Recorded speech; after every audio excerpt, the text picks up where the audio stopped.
what's going on? This is the Saturday Down South podcast. I am Connor O'Gara. Will, great show lined up. We've got my guy Trey Wallace. He's going to join us in a bit. Caught up with him for a while, talking about the future of spring games, Tennessee, Nico, which SEC coach he would bet his beard on to get fired. And that leads into our discussion today. Speaking of that, Will, if you had a hypothetical beard. Oh, man. I mean, first of all, I can't even picture what you would look like with a beard. I'd be president already if I could grow a beard, buddy. You're not 35. Back. You're not 35. That That's wouldn't. True. Yeah. So I'm soon to be 35. 35 in 3 months, less than 3 months. The countdown begins. Well, your country needs you then, brother. Get out there. Yeah. The day has come in which I will enlist my name, and I will not just talk about presidential administrations. I will actually run for president. If you had to, let's say, I don't know, get a face tattoo. Or let's say it was face tattoo or bust to nail this. Which SEC coach gets fired in 2025? And if you get this wrong, you're getting a face tattoo. So who would be the guy that you would say is absolutely getting fired in 2025? Like I'm answering this right now. I mean, you could answer it, I guess, in like 7 months. That's a little bit less appealing than in this moment. Okay, does that rule out like one of those weird like Stoops doing a mutual parting of ways? Because if I could guess Stoops, it would be Stoops. Okay. No, I'll count that. I think that counts. Yeah, I think that definitely counts. I think was it Robert Dunder from The Office where they were like, all right, bye, old man. I think they're going to do that to Stoops. That would be my guess. I used that GIF in 2020 when it initially came out that teams were only going to be having conference-only schedules. Mm-hmm. And I said what college football is about to do to Notre Dame. One of like my 3 most popular tweets ever. Just knew it was gone from the moment it left the bat. Just one of those like that doesn't come around very often. But yeah, I'll get to the Stoops angle with this. We're actually going to talk a little bit about Stoops with Trey Wallace as well. But I thought it'd be fun to do the hot seat index for SEC coaches in 2025. And I think there is nuance to how we discuss job security. And, it's ever changing. It really is. And a lot of factors go into it, more factors than simply wins and losses. But I remember at this time last year, or it might have even been in December of 23, when we did a pod about whether or not 4 SEC coaches were just kind of screwed. It just threw it out there. Hey, Sam Pittman, Clark Lee, Billy Napier, Shane Beamer, these guys just all kind of screwed. Well. How the turntables. That's a lot of office references in the first 2 minutes of this, but we need to chart coach firings because I feel like every year there is some type of a coach firing, and it feels like every team had a pretty good year this year. Like maybe not a banner year, for some of the bigger brands, but I think because of that, those upsets kind of allowed, like outside like Mississippi State with the first year head coach thing, which we always talk about. Everybody, it kind of feels like at least took a step forward. And yes, that is, I think, true, while also acknowledging that there wasn't a great team in the SEC. Yeah. Which is weird, very weird that both of those things happen. And as I mentioned, no SEC coaches fired. First time that it happened since after 2018. I think it's the second time in the last 2 decades that has happened. And those 4 coaches that I just threw out there, hey, are they just kind of screwed? They all had winning records. All of them in winning records. They held on to their jobs. Not sure what those odds were if you parlayed that, but if you did, congrats, because you're rich. That doesn't happen very often. If we're doing this on a scale of 1 to 10, with 1 being untouchable and 10 being that guy could get fired if he parks in the wrong spot on Monday morning, like that's the heat index for you, then the hot seat index for those guys, those 4 coming into 2024, I think it would have ranged from 5 to 9, right? Like they would likely have to rise above expectations to keep their jobs, or if they simply met expectations, it would be on the faith of the athletic director, kind of similar to what Pittman dealt with in 2023, if you recall, at the end of that year. So I try and approach all these situations with relevant context, because while there is certainly a money isn't real element to all things college football these days, as Extra Points newsletter Matt Brown, friend of the program, likes to mention, I think it's still relevant in the grand scheme of things. It is relevant to talk about the money associated with these coaches, to associate them with buyouts. And so I will try and bring that to the table, because money can make a difference in whether a coach gets an extra year. So here's how this works. Man, we had a rough year for the Iowa Notebook too. I mean, it barely came out. There wasn't really ever a time. Like Billy was kind of a dead man walking, so there was a little bit of the early part of the year, but we barely popped out the Iowa Notebook that we used to track coach Got it right here. buyouts because It's always boom, ready handy. to go. It's always Yeah. handy. It's never not going to be handy. It is still Hmm. the SEC. And I will agree to disagree with this notion of everybody's saving money because of revenue sharing. Or did just coaches on the hot seat find a way to not Yeah, be on the this hot is the seat? year that ADs decided to be logical people. The year that UCLA, USC, Oregon are all the Big Ten. Now they're worried about their pocketbooks and what makes the most logical fiscal sense. Got it. Yeah, to me, if there's still enough booster urgency, that's going to take care of itself. So Hmm. we will still talk about that and not pretend like coaches are just all untouchable. So this is the hot seat index for SEC coaches in 2025. Well, let's start with SEC coaches with a one. That is Kirby Smart, Steve Sarkisian, Lane Kiffin. Those three. That's the list. The three of them, all double-digit win seasons in each of the last 2 years. They will get extensions that you probably don't even hear about. It doesn't even register with you because you're just like, oh yeah, they're taken care of. They're good. Even if they had a scandal come up, they're not in the Jeremy Pruitt, let's try to fire him with cause camp, or let's create a scandal to try and fire him with cause camp. They're in the what do we need to do to make this go away camp. That's really how we should view them moving forward. To discuss their job security is not worth my time. So we won't do it. We won't do it. They are a one. We can move on, right? Hmm. SEC coaches with a two, just a little bit above it, just a tiny bit above it. This group means that it would still be truly stunning if they got fired based on their body of work, but not quite as untouchable as those three if they were to endure a complete collapse. That And group, you know what? I think we've actually seen a direct example of this. I think the Mike Norvell season, right? Where Mike Norvell went like undefeated and then next year had the worst season like in recent FSU he memory. was a two.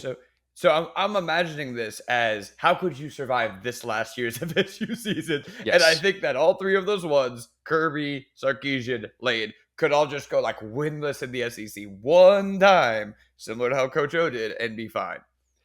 Brian Kelly and Coach O didn't go winless in the SEC, but it No, but was he it had was two bad. back to back like mid years like that. But that Yeah. first year, it was like, he'll figure it out. Like there was no job security issues after year one. Brian Kelly, 2016 Notre Dame. It's a good Okay. example. Yeah. Guy who had built up enough credibility to where he was going to be able to endure that really awful, terrible season. Hmm. This group of twos, Josh Heupel, Shane Beamer, Mike Elko, and wait for it, Kalen DeBoer. Yeah. Let's start with Heupel. Heupel would be a number one if not for the fact that this is Tennessee. Let's call Yeah. it what it is. No, I don't think Heupel will last the same amount of time as Butch Jones at Tennessee. Heupel is entering year five. Butch Jones lasted 5 years. Also, remember that with Heupel's extension that he signed in 2023 to join the $9 million club, there's a clause in there that if he's fired before December 15th, 2025, he gets 100% of the deal.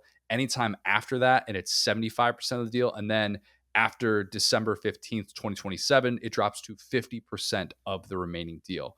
Not that it matters, but if Nico struggles and Tennessee goes 6-6 or something, Heupel's buyout is 28.5 million bucks, and paying that to a coach who just led the Vols to their best 3-year stretch in 2 decades probably doesn't make sense. Probably doesn't. Okay. Even Hmm. for as crazy as Tennessee is, I don't think that would really line up. It makes even less sense when you remember that Tennessee is the same school that sought a way out of paying Jeremy Pruitt less than half of that to go away. So we don't need to just discuss much in depth with Josh Heupel. He is a firm two. Right. Beamer. Beamer has moved into the two category after a year in which I think he was a five going into last year. He did get a new athletic director at the start of last year, which was worth remembering with his job security. And all the more important reason why it was a good time to crush it, because that's what he did. He had the best season of the post Spurrier era. He got a raise that pays him north of $8.1 million annually. It's a contract that runs through 2030, which means that he's got another 5 seasons after this deal. He's not going anywhere. The only reason he's a two instead of a one is he got a new boss at the start of the year, but a new boss that just negotiated his extension. He's fine. Yes, and one quick note on that. I think that, I mean, basically every coach, my thought is every coach gets extended every year for recruiting purposes, right? But that extension can kind of vary. So to your point about Heupel, I would assume that there aren't that many escalators in like the contract Saban used to get or Kirby Smart's current contract, where it's like, oh, we have different fire you dates. Like often as guys start to get more leverage and kind of the Jimmy Sexton scale, there are places that will not have those escalators. So therefore their current job has to not have them. So yeah, I think that for Beamer, that new contract to me probably moves him from like a 3 to a 2, because if he still had that kind of prove it deal, it would be like, oh, one bad season, he's out of here. But now that there's enough language in the contract to keep him around, I think he could survive the FSU year. Yes, definitely. And I think he's built up enough equity within that building to say he's legitimately building something. He's got Mm-hmm. household names at key positions coming back. That will not be a discussion at all for Beamer going into 2025. Like we talked about, he hired Shula and people didn't want him fired. That should be enough right there. If Brian Kelly did that, it'd be over for him. He hired Dow Loggins and people wanted him canned for, well, not canned for that, but people are like, how could you hire this guy Dow Loggins, who, Mm-hmm. as you know, turned out to be a pretty good developer of quarterbacks. And we'll see post Dow Loggins what it looks like for this South Carolina offense. Mm-hmm. Mike Elko. Elko isn't a one because he's at the school that agreed to the richest buyout ever paid to a coach to leave. I think A&M might be permanently banned from one status on the hot seat index. You know, Mm-hmm. that's you pay $76 million to fire a coach. You're not a one. You're just not. But at the same time, agreeing to that historic buyout and then firing a coach in year two, that doesn't really line up either. A&M is on much more of an incentive based contract with Elko than most have with their head coach, especially in the SEC. It's only $7 million for 6 years. Only $7 million for 6 years. Must be nice. He gets 75% of the remaining deal if he's fired this year or next. It goes up to 80% of the remaining deal if he's fired with less than 3 years left on the deal. So to fire Elko at the end of the 2025 season when he's coming off of an 8-win season in which, look, the finish was bad, but it still was an A&M team that was the last SEC team that was unbeaten in conference play. So to Mm-hmm. fire Elko at the end of 2025 would be $21 million, which sounds like nothing compared to Jimbo. It's still basically Gus Malzahn Auburn territory. Not happening. Elko's a 2. You could argue that because they paid all that money to Jimbo, now it's gone. They can't pay it again.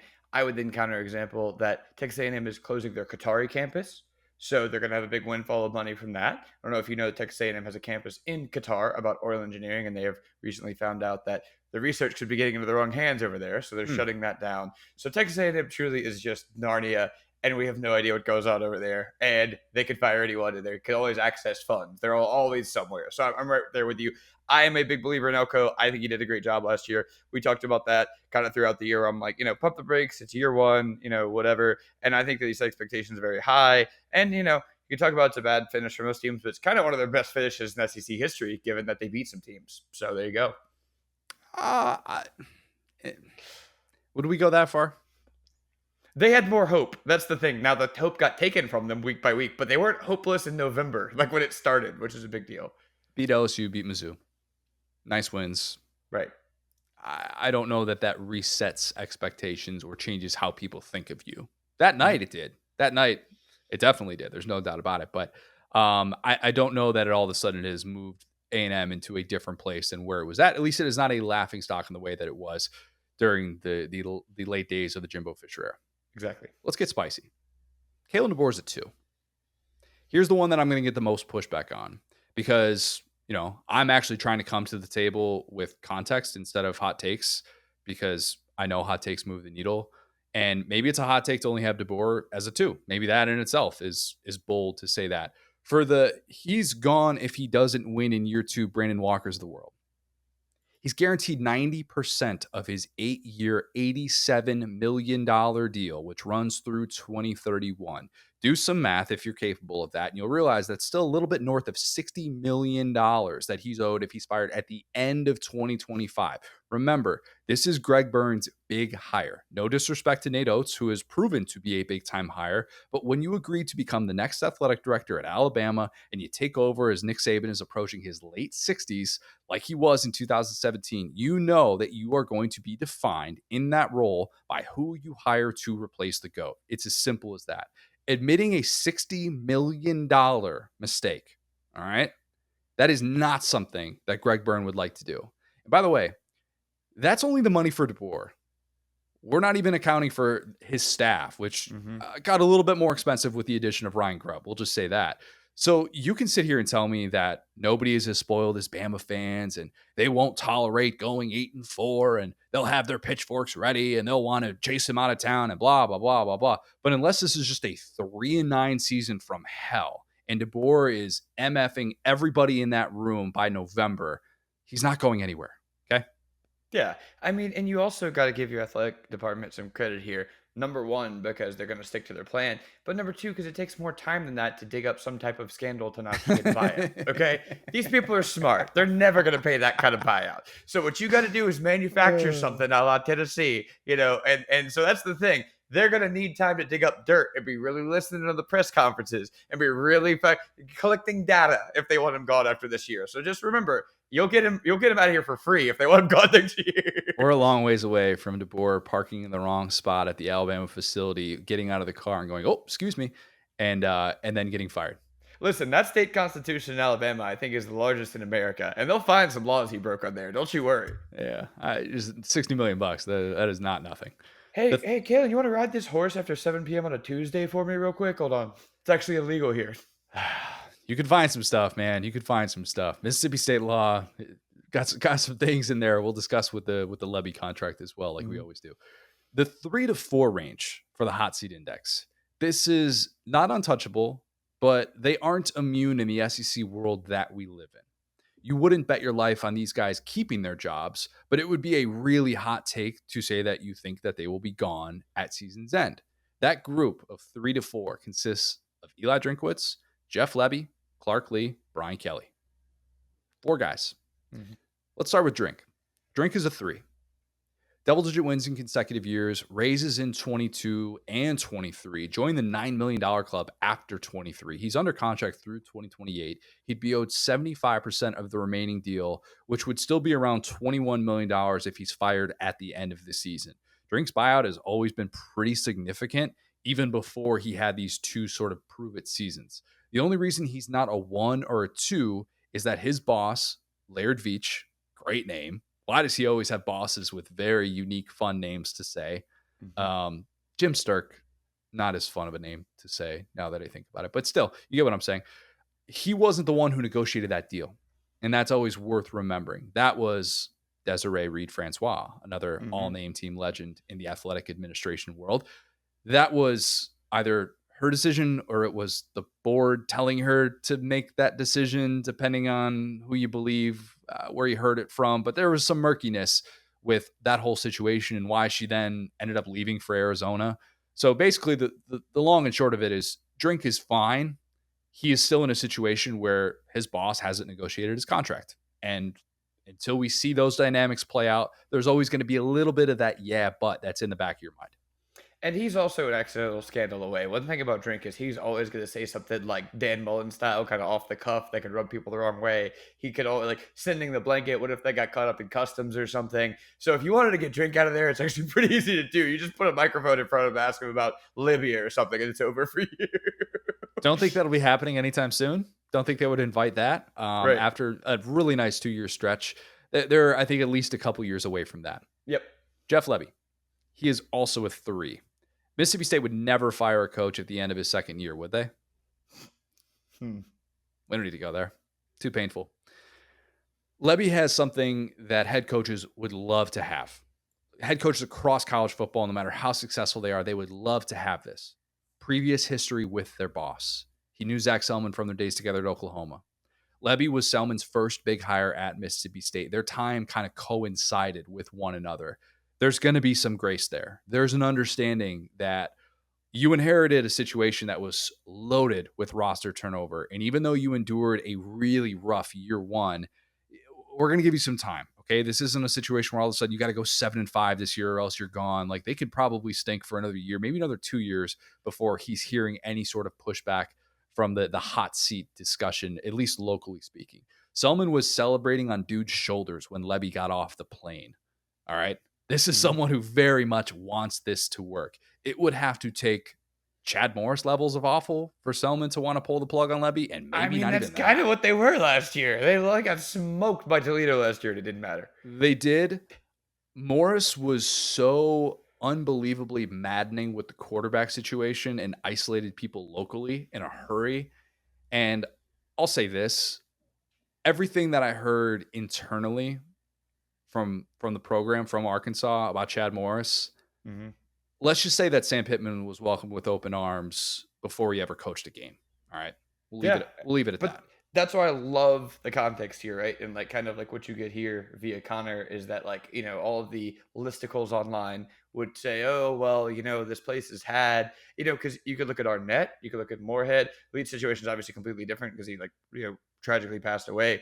But in terms of like their coaches, they have not really had outside of a legend like Mike Leach a long, leash for these guys. But when you talk about the athletic director, there's a completely different situation, a completely different feeling here from the Arnett year, which was objectively, I would say, a better football team, right? At least, like, didn't, yeah, there was some weird stuff early, but it didn't have the big embarrassing losses at a conference like this. And so, point being, like, I think that the Moorhead situation and the Arnett situation almost have nothing to do with this because, like, they're trying to move away from those brands. You know what I'm saying? Arnett was a unique situation because the death of a head coach is so unbelievably rare to Right. prepare for and to react to. Hmm. And while I would have liked to see Zach Arnett get more time, kind of understand why it was really frustrating that the year played out the way that it did. And again, we're talking about a new administration that's in there Hmm. and a different sort of backing. And that's an important piece to remember this. But yeah, I mean, at the same time, he's not a one or he's not even a two Hmm. because you're 2-10 with a blowout loss at home to Toledo. There are only so many years that you can do that and so many painful kicks to the teeth that you can take before eventually you lose support that you once had. The buyout numbers are weird because there's the state contract versus the Bulldog Club. As we know, contracts in the state of Mississippi for public employees can only be 4 years in length. So I'm not Hmm. even going to dig into that, but just know that he's operating on a deal that's paying him around $4 million a year, and they could have been on the hook for just $14 million if they fired him after year one. Hmm. So a buyout is not going to be any sort of a hurdle when it comes to Jeff Levy. If that's really anything that they're looking at in 2025, I do not think that will be the case. Yes, he's safe for the time being. Just can't do that, one or two more times. Just wanted to update the people. Zach Arnett is going to be Dan Mullen's defensive coordinator at UNLV. Boom.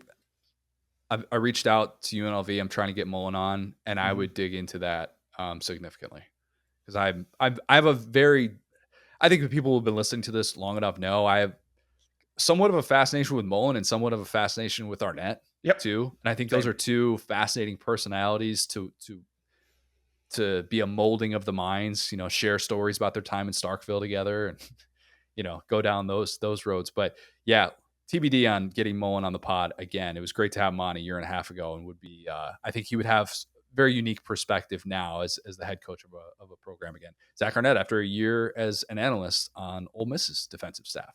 There Yeah. you go. How about it? Clark Lee.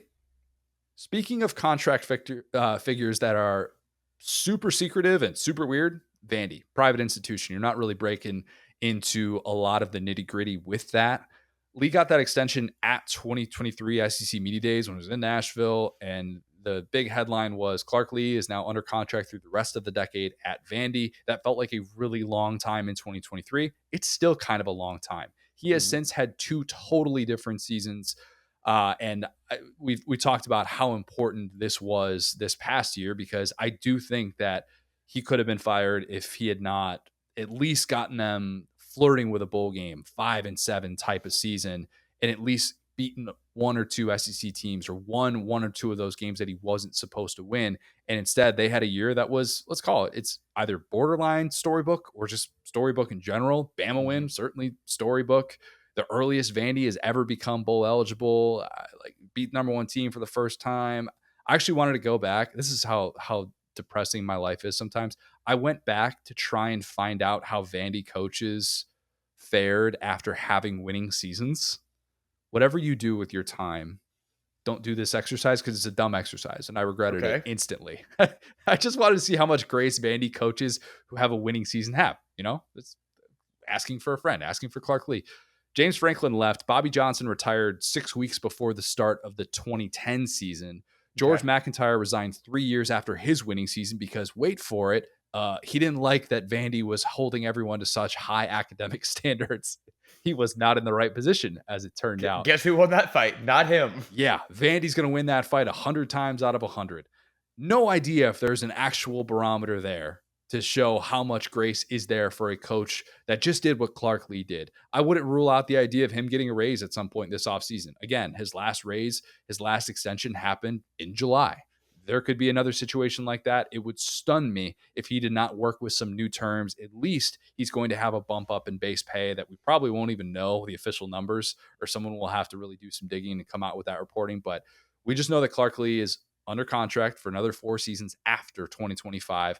Candace Story Lee hired and extended Lee.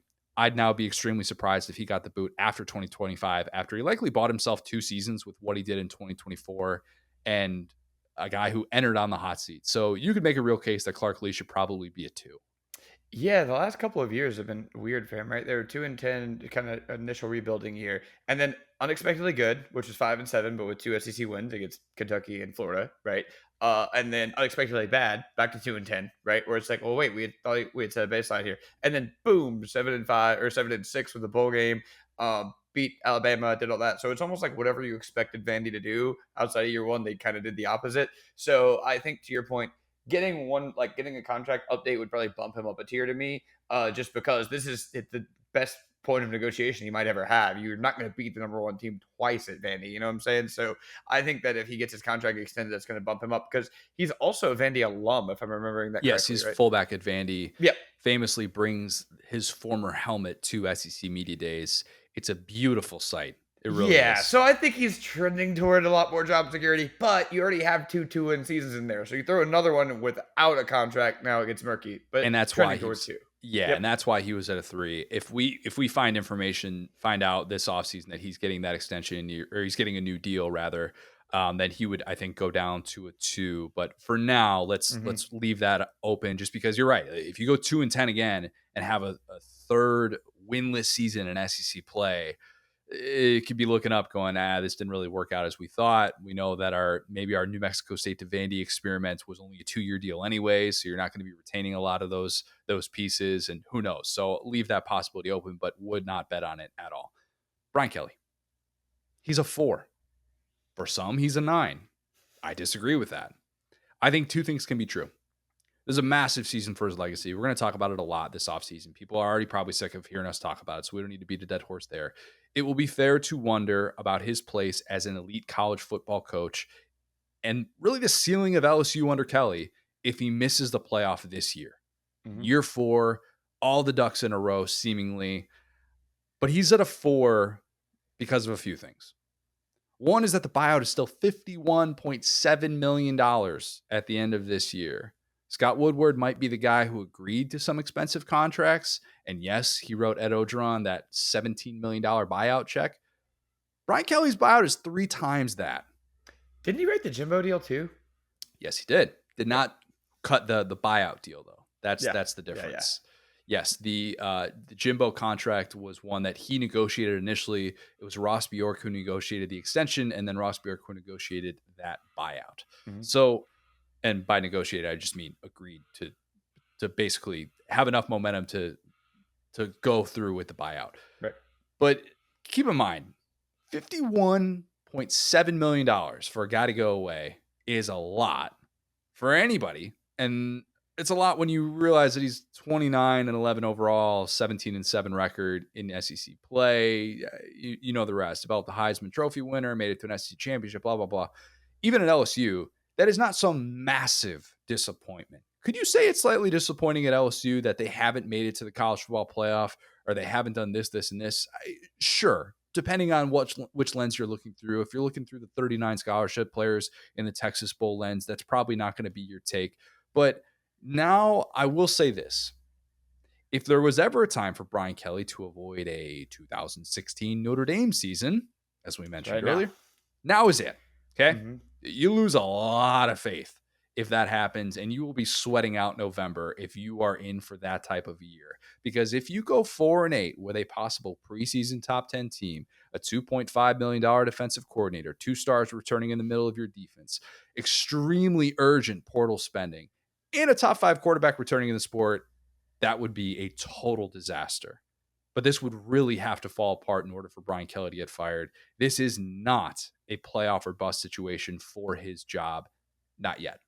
Yeah, I think it's close. I think it's more of one of the kind of like a lame duck situation where if they are bad this year or if they don't live up to expectations, missing the playoff, they have a lame duck situation, which Brian Kelly has come back from. But at Notre Dame, believe it or not, he had probably more goodwill there. And so, point being, I think it would be the death knell, but it might not be the end if he didn't prove it. And again, I've been very consistent with my expectations of Brian Kelly, which is why I've said he outperformed them, in my opinion, for the first 2 years. These are two teams in his first 2 years that would have been competing for a 12-team playoff, right? And then obviously in the year of the 12-team playoff, he has his worst team. But that was a team that I said was rebuilding. I don't know, the parts of people's brains that say, okay, well, LSU had like 3 of the top 4 NFL Rookie of the Years, BTJ, Neighbors, Jaden Daniels, and that's not Brian Kelly doesn't get any credit for that. But at the same time, he should be expected to replace them.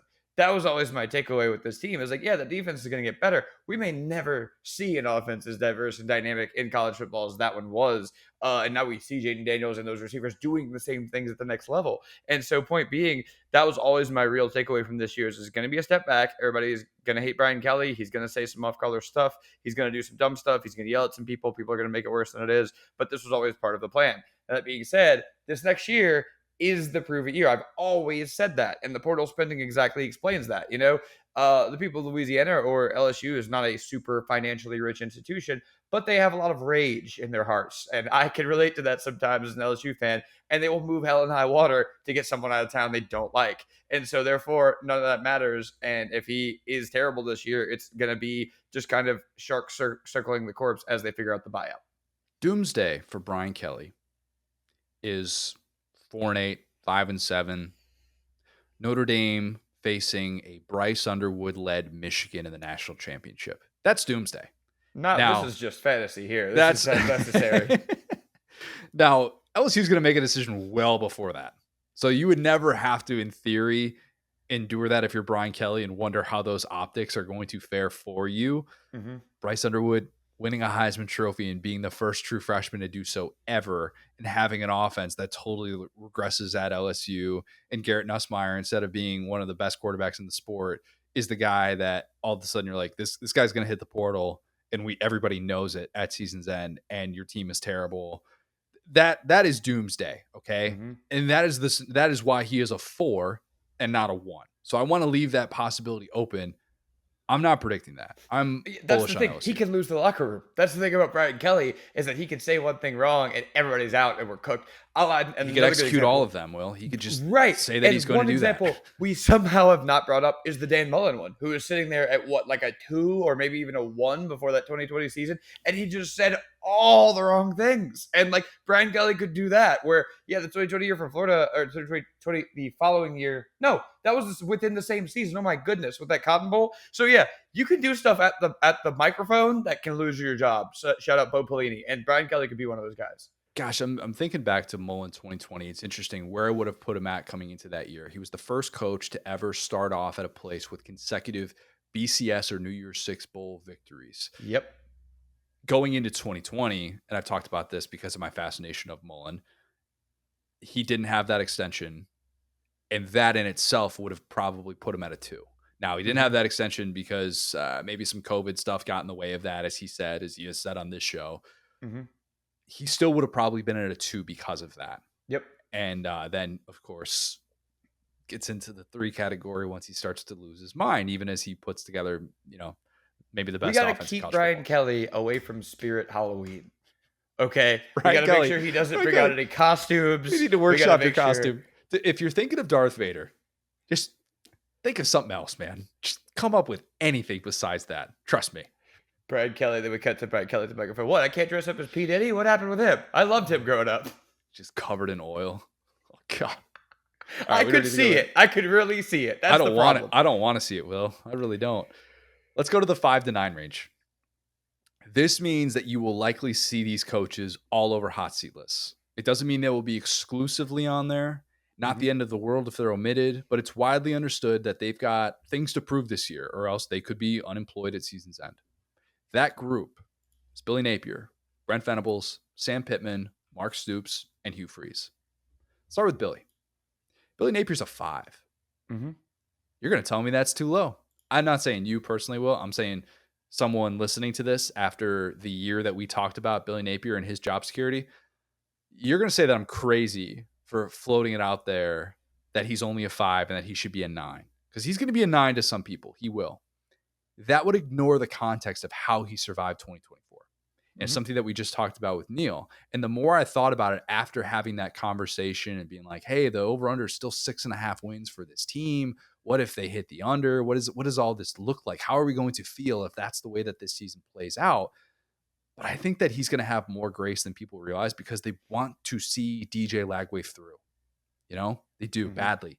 Napier is fired if Lagway is playing football elsewhere. If he had, let's just say, gone back to the state of Texas, as certain schools in the state of Texas would have liked to have happened last spring. Mm-hmm. Let's just say that Billy Napier is probably in some sort of media role or something like that, or some sort of consultant role. But he's Mm-hmm. not. He is still the head coach at Florida. And I think one with more job security than he had at this time last year because they want to see this through. You know that Lagway is not even draft eligible after this upcoming season. You also know how tied at the hip those two have been. Florida could go 5-7 with a horrendous defense, and there's still a world in which Billy Napier keeps his job. And I know that sounds crazy. It does. Even just saying it out loud, Florida losing season again, Billy Napier keeps his job. I'm not saying that's a given, but I'm saying there's at least going to be room for interpretation because if Lagway looks the part more than not, you could sell some vision in which Napier loses play calling duties going into year 5. They overhaul the defense and they decide to run it back and just let's see what it looks like with pre-draft DJ Lagway. Okay. Remember, no Florida coach post Urban Meyer has gotten a year 5. They desperately want to shed that. Desperately. Okay. Mm-hmm. It would help in a variety of areas, I bet. That buyout's not going to be a hurdle. It'd be about $19.4 million if he's fired at season's end, but they had the money to be able to pay $26.5 million last year. So I wouldn't look at that as a real deal breaker. This is so much about Lagway. It really is. If they go 7-5 and he's still making freshman mistakes, there's probably still going to be some grace there. Mm-hmm. But as we're going to get to with Trey in a minute here, going 2-4 to start that schedule, it's not that far-fetched. It's not. I don't mean to do the whole Florida most daunting schedule in the history of college football thing again. Just look at the schedule and understand that optics The go into schedules, this. I guess they all stayed the same and changed home and away, right? So Florida basically has that same schedule again then. That's the way that works. It's a difficult schedule in the front half. Right. It definitely is. The optics within that window are going to be really, really important. If Lagway looks like a guy that won't be worth investing in, or maybe I'm not wishing this to happen. I'm saying these things can tend to happen. But if Lagway were to suffer a serious injury, I really hope that doesn't happen. I hated even saying that. Mm-hmm. And maybe he's got a long timetable to return. You could pull the plug on Napier before November if you get off to that kind of a start. I tend to think, though, that the grace that Lagway has provided for the Napier era, which we saw play out in 2024, I think that's going to carry a lot of weight into 2025.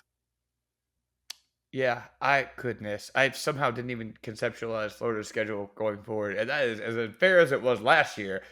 Double unfair. They should have just taken like the back half of like Kentucky's schedule or something, just to change places because it was unfair to do this once. But yeah, point being, I'm just gonna say this. I have no concept of how much money the University of Florida has or how they're willing to spend it. This is a university that, to your point about Dan Mullen, that was a super happy, cool coach that, yeah, they didn't extend him, but it was kind of weird. Let him Kept the go. buyout the same and kept it at $12 million. Yeah, and it's like, okay, but you bring in Napier, he's like this hot coaching hire. You bring in all this staff. You go like and get in bidding wars for every coordinator. You're in the Rashada sweepstakes for a minute. You end up landing DJ Lagway. How much of the Billy Napier stuff was belief in Billy Napier, and how much of it was they didn't feel great about the buyout last year? I don't know. Like before Wasn't he the started buyout. winning. Wasn't the buyout. I'm saying before he started winning, like there was not any. Fans were talking about, Napier's a dead man walking, but from the admin, there was not any like vote of like fake vote of confidence. There was no quote floating around. So yeah, I mean, I think that I don't think that they would keep him like if he struggled again. But at the same time, to your point, how much of that is Lagway and seeing that investment through? How much of that is building something from the ground up in a situation that probably is farther away than we admitted, when Billy got the job, at the time, okay, Anthony Richardson, you've got like some of these dudes, the offensive line was great coming in. And it's kind of weird because it's like Billy is in charge of his own rebuild in a way that I haven't really seen, where it's like he is getting some grace from the situation, but he also, to a degree, especially in the portal era, kind of created the situation. And I say all of that to say the thing that I keep hitting about Florida ad nauseum is the transfer portal. We talked about the spring market for wide receivers. I think that's going to be a pretty good tell, just in my opinion, because all the stuff I'm saying there is, Florida's not exactly broke, right? They're not going to go spend with Oregon, but who is, right? But if they want and believe this team to be successful, they just need pass catchers. It's just a fact. I'm not trying to be, you could love your guys all you want, but LSU like their guys. They brought guys in, Ohio State, Oregon, they like their guys every year. They bring in more guys. That's just what you want to, what you do if you want to compete. Because let's say you love all your guys and they're all great and you bring in three guys and they beat them and they make them better and they make them more confident. You keep your same three guys and guys transfer out. That's part of it. That's fine. We saw that we talked about with Spencer Sanders at Ole Miss. That's a great outcome. But Florida just hasn't invested in the portal just yet this cycle, and they have in the past. So I say that to say this could be so many outcomes. I'm a lot more in on Billy Napier going into this next year than I am the previous year. But you again got to circle the ranked wins that they have to get a bowl game here, as you did last year. And you're looking up and down at some of these teams, going, "Wow, some of these teams got better." Texas A&M is a good example of one. And so yeah, I feel for Billy because it's almost like he has a Freaky Friday of the same year again. In some ways, yes. In some ways, no. Because you go Mhm. into it knowing Lagway's your guy. You Right. feel like you figured out your defense, which was the biggest question mark throughout Hmm. his time, throughout the late days of Mullen as well. And you feel like, in theory, you are not climbing an uphill battle in the same way that you were last year when you're coming off of a losing season that you had in 23 and you're thinking, man, we're facing this unbelievably daunting schedule. I know that the second Graham Mertz struggles. People are going to want this true freshman to come in and be the savior. You're not facing those same set of circumstances. You're still facing a difficult schedule, but you're Hmm. not necessarily having to default to how much do I juggle showing glimpses of the future while also trying to think about my future and trying to think Hmm. about whether or not that's going to win me football games. That's a difficult thing, I think, to process for a head coach, and you're paid well to handle those tough decisions. But I do think that it is a little bit different. It's a different dynamic, and when you understand how important the Lagway piece was in 24, I think it's crazy to just write that off and assume that, oh, you know what, if they only win 6 or 7 games, then he's surely going to be on. Says what? What's forcing them into that decision to make them feel like they would absolutely be able to flip things around that much quicker with a new head coach? I just don't Hmm. necessarily buy that logic, and I think there will be some grace there. Brent Venables will. He's a 6. Guys, the buyout's 35 million. It's 35 million bucks. That is $14 million more than Gus Malzahn's buyout at Auburn. I keep bringing up Gus because it felt like a lot of money then, and it's still a lot of money. It's still considered the second richest buyout that's ever been agreed to pay a head coach to walk away. Joe Castiglione announced that extension a week before Oklahoma's official move to the SEC. And he did so knowing it's going to be an uphill climb in year one. I don't care. You can have all the confidence in your head coach. You can tell me about the return of Stutzman and Bowman and this piece and that piece and yada, yada, yada. You knew you were facing a difficult year one schedule in the SEC. And it wasn't all of a sudden going to be, we're going 11-1. We're going to be playing in Atlanta. The chances of that were not particularly good. And in his heart of hearts, he knew that. Do I think he anticipated a losing season? No. Do I think he would tolerate 2 in a row and 3 in a 4-year stretch? No, I don't. I don't. There's urgency there. The Jim Knowles interest is a reflection of that. The overhauled offense is a reflection of that. But I think too many people are under the impression that even like 8-4 or 7-5 absolutely means that Brent Venables is gone.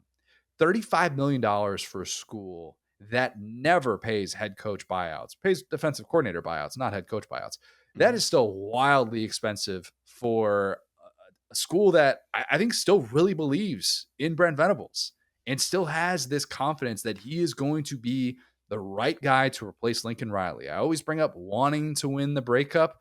You're a Mhm. little bit far. You're a little bit far removed from that at this point. They still want to be able to win it.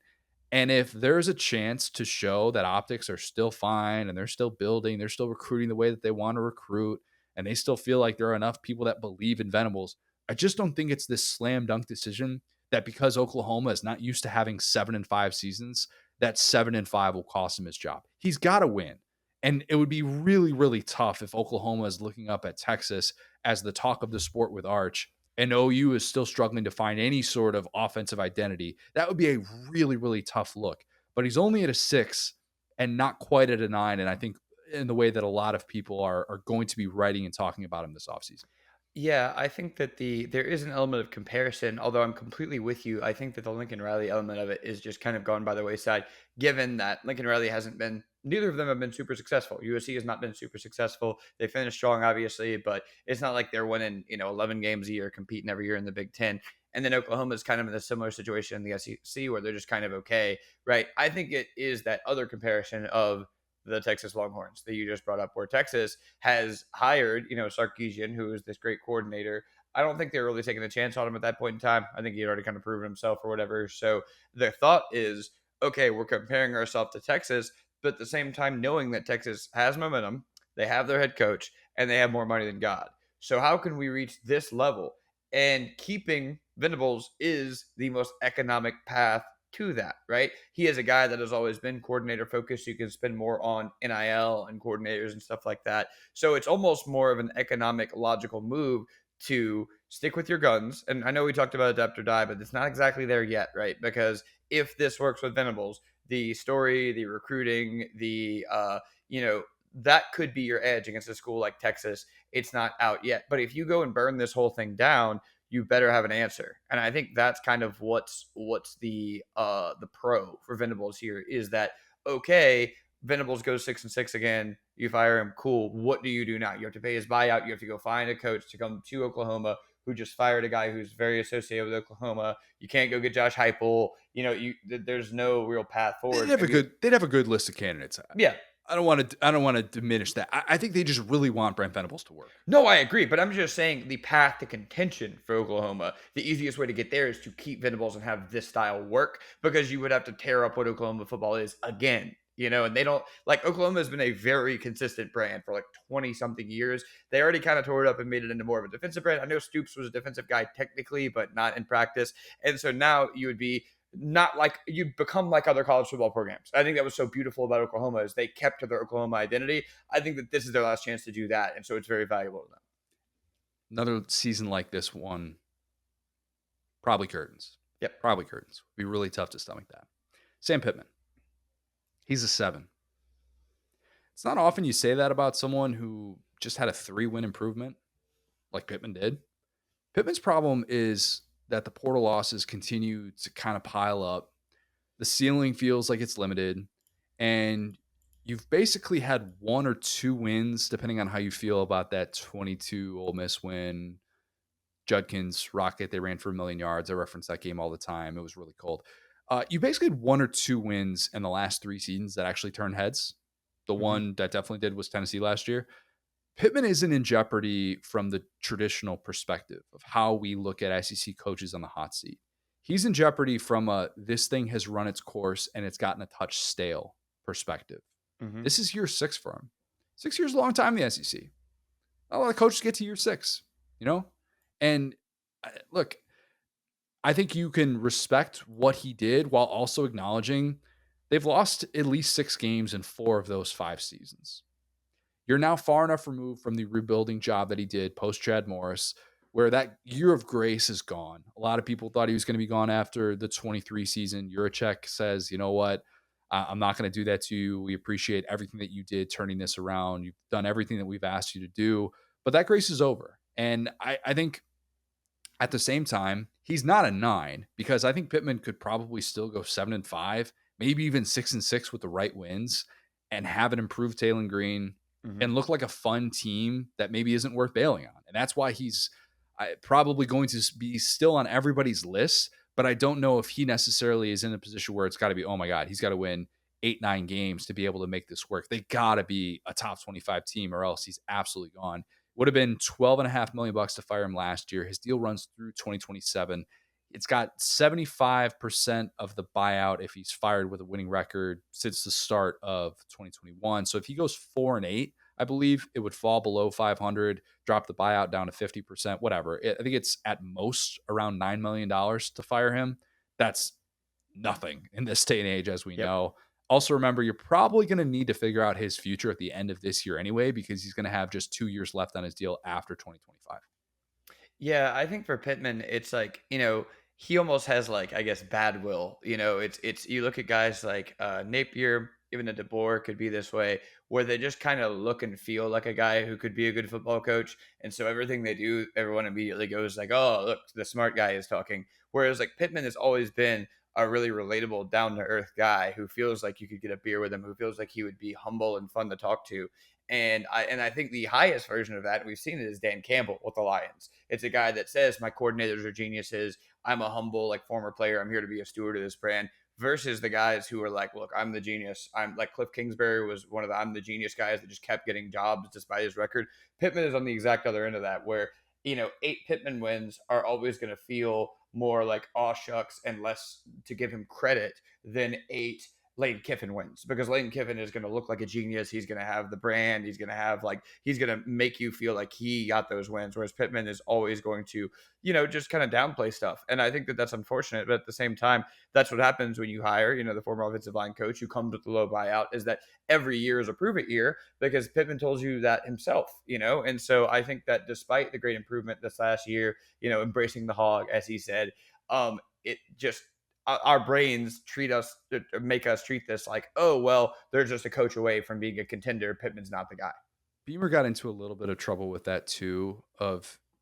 And I think Beamer's just showing joy and Mm-hmm. trying to appreciate the moment. But I think there was a certain fatigue with South Carolina fans Yep. in year three, not year four, but in year three of, look, man, I can't, I like that you get these big time wins, but why does it always have to feel like such a monumental feat when we get them?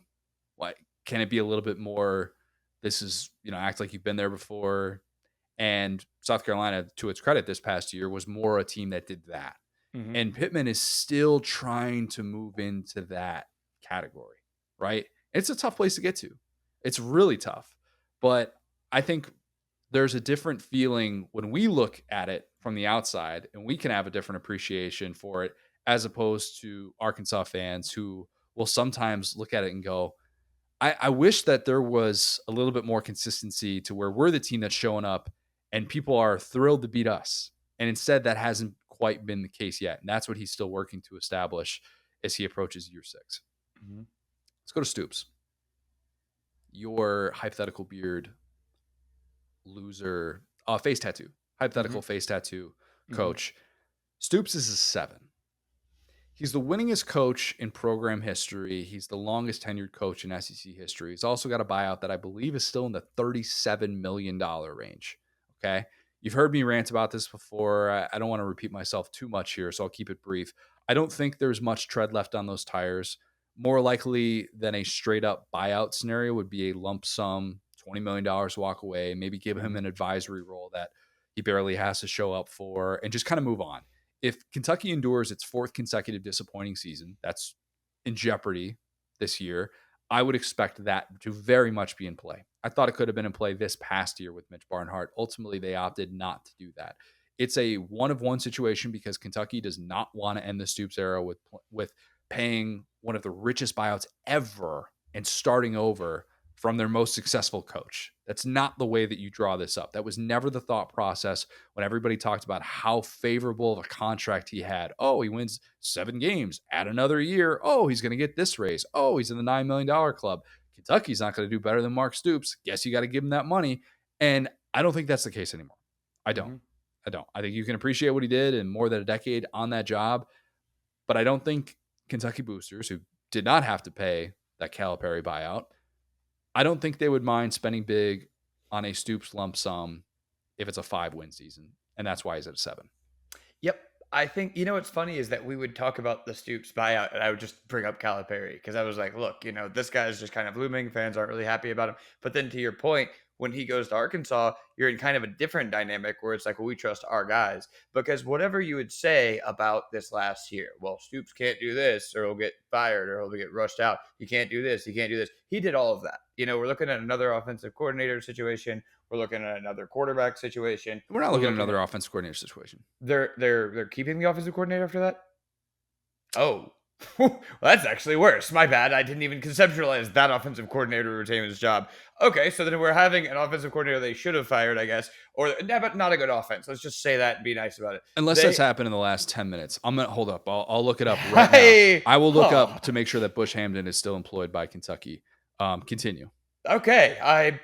Okay. I guess that's someone they kept. Cool. So, but point being, if it was, we were looking for these things out of the Kentucky football team, I guess retaining their offensive coordinator is the only thing they've done, but they still had an offense that would get most guys fired.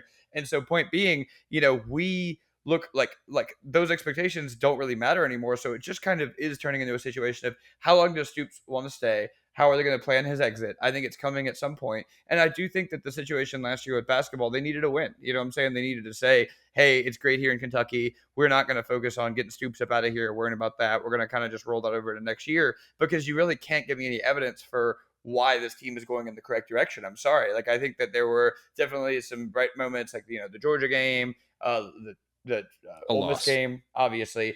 Those were two kind of bright spots in what was not a good season for Kentucky. And so point being, I think that they are now just posturing as to how to gracefully let Stoops get on out of there, unless he has, another 8-9 win season. The guy's still got it, but just based on all that data, I'm not seeing that one here. Don't know that Zach Calzada is going to lead them to their "How do you like me now" season. Don't have a lot of faith. That's not real. That's real, Will. You have not done a lot of Kentucky research, I can tell, in the past 2 months. Apparently, I'm missing that they thought Zach Calzada would make this offense good. It was just an upgraded version of Vandegrift. So cool. All right. Love it. Yes. Times have been better in the Bluegrass State. We'll say that. Hugh Freeze. Hugh Freeze is a 9. He's a 9, as Will Googles all things Kentucky right now. This guy remembers 9/11. Zach Calzada. That's your starting quarterback? Okay, continue. Remembers not. Wait. He's not that old. I'm just kidding. He was born in 2000. I was just kidding. But that's like egg shit in modern college football. That's 24. Yeah, 24 years old. Nah. He will turn 25 this year. Yeah.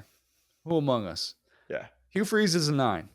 And I know that there might be some pushback because of the $37 million that Gus and Harsin got to not work. But to me, this is a program that's reaching extreme levels of desperation to get it right. 4 consecutive losing seasons on the Plains, only 2 of which were freezes. I get that. It's still a team that cannot afford to be 6-6 and irrelevant before the calendar turns to November. I realize you can't be 6-6 before November. You get what I'm saying. On pace, yeah. Freeze's buyout is 75% of his remaining deal, which means it's around 14 to $15 million, even less than Harsin, if he's fired at season's end.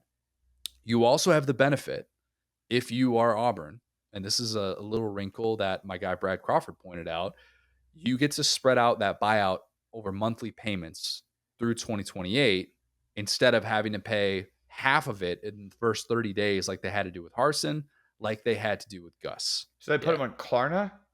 This is revolutionary. Yeah, more or less. I guess we can call it that. Revolutionary to not have a buyout. That's just the worst thing ever. What a concept. Isn't that kind of the point of a buyout? Anyway. Yeah, no. I hate, by the way, we need to come up with a new name for what a coach or what a school pays to poach a coach. Mm-hmm. The poach fee. Let's call it the poach fee. Stop calling that the buyout. Okay? It's not. A buyout is what a school is paying to make a coach go away. A buyout is not what Alabama had to pay Washington to hire Kalen DeBoer. Mm-hmm. Okay? That is not a buyout. That is a poach fee. Let's call it a poach fee moving forward. Anyway, can you tell that I've had to Google a lot of buyout stuff today? Oh, yeah. I'm like, wait a minute, that buyout looks really low. Oh, yeah, because that's an entirely different thing. Anyway, Hugh Freeze. That's who we're talking about. You spent in the portal. You recruited. You finally got your quarterback in there. Your quarterback was also Peyton Thorne. We know how that turned out. This is improved by 3 wins. Win one of those games that you're not supposed to. And not just a 4 overtime win at home against A&M where you blew a pretty significant lead in that one. you can't be 2-3 going into that bye week if you're Hugh Freeze, because George is waiting on the other side of that. And I know weird things happen at Jordan-Hare. I guess we're still saying that, even though that magic looks like it's all but gone. It's a very tough situation if you're 2-4 with 4 losses to power conference foes. That could be all she wrote for Hugh Freeze, and he could be the first coach fired in 2025. Yeah, Freeze, I think, is like, to me, alone on a tier of guys who could get fired, despite the buyouts and all that. He's another guy that doesn't do great for himself off the field, doesn't do great with the interview rooms. Said the quotes about we would have won that game 9 times out of 10, quotes about kind of like blaming players, more of an old school guy, gives you a lot of quotes about we want to win the recruiting rooms and the living rooms, not the transfer portal, even though he's done that. That's kind of the funny thing is, unlike Dabo, he's actually gone in the transfer portal, but if you ask him about it, he sounds just like Dabo, which doesn't sound great if you're trying to win football games. Yeah, it doesn't like to have 24-hour relationships. And yeah. What if you didn't have that 24-hour relationship with Keandre Lambert-Smith? How would that have gone?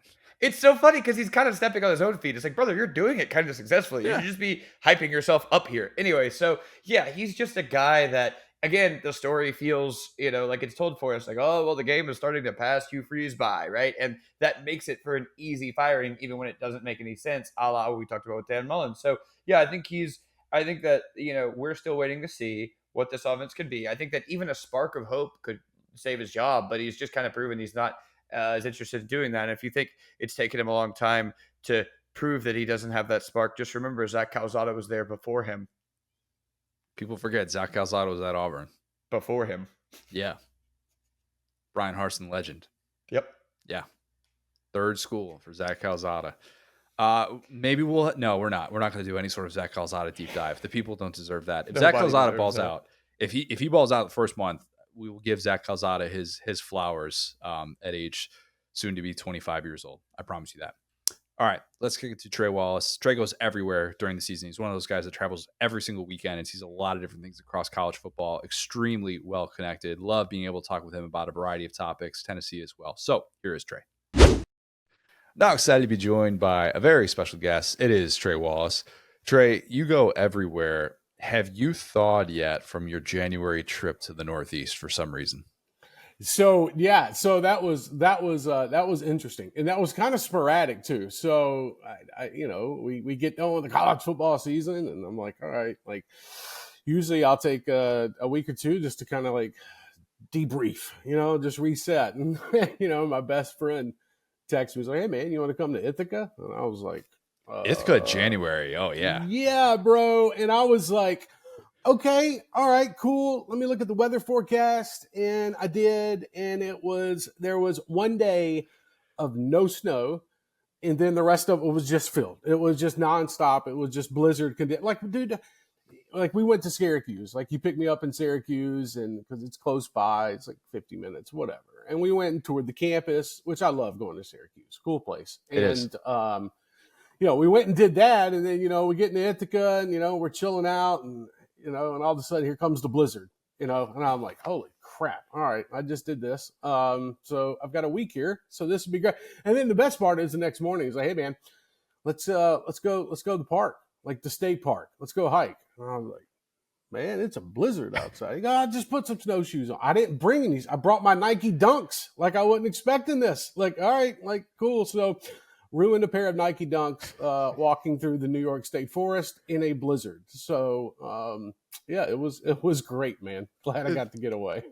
People want to play playoff games in that? Get out of here. No. What are you doing? Damn, dude, I couldn't even walk in that. I mean, it was 30-mile-per-hour winds, and he just kept laughing at me. He was like, come on, man. And I was like, all right. I mean, we're going to do this. So, and it was cool. Got to go around Cornell a little bit too. Got to see the basketball arena and their hockey arena. So like, whatever, man. I hit the Northeast tour right after the season. And Dinosaur barbecue.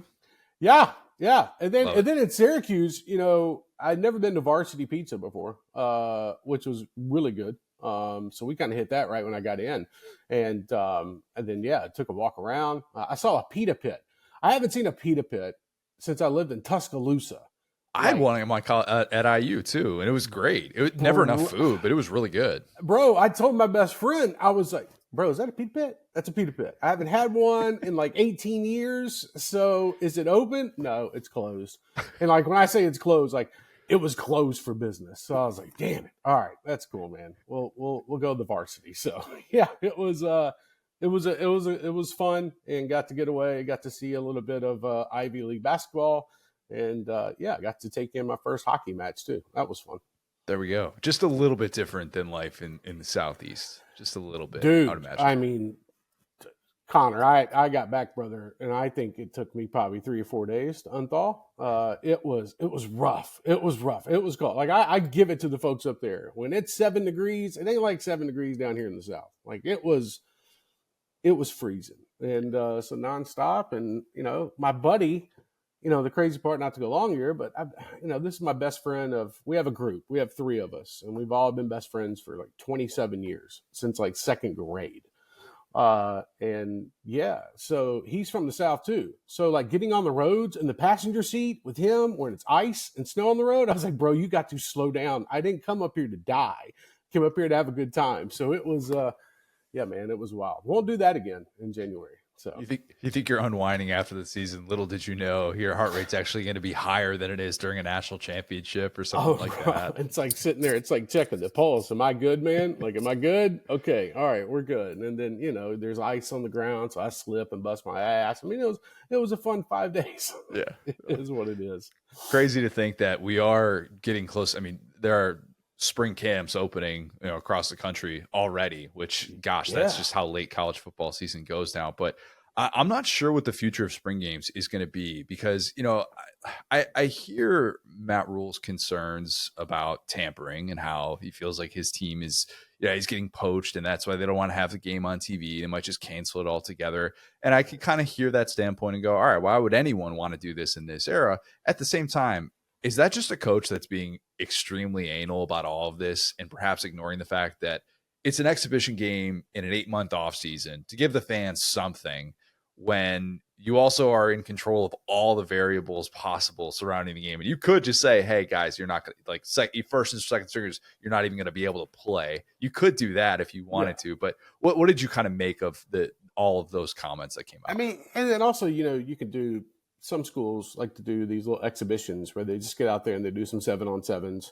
Not much. They're not giving away much.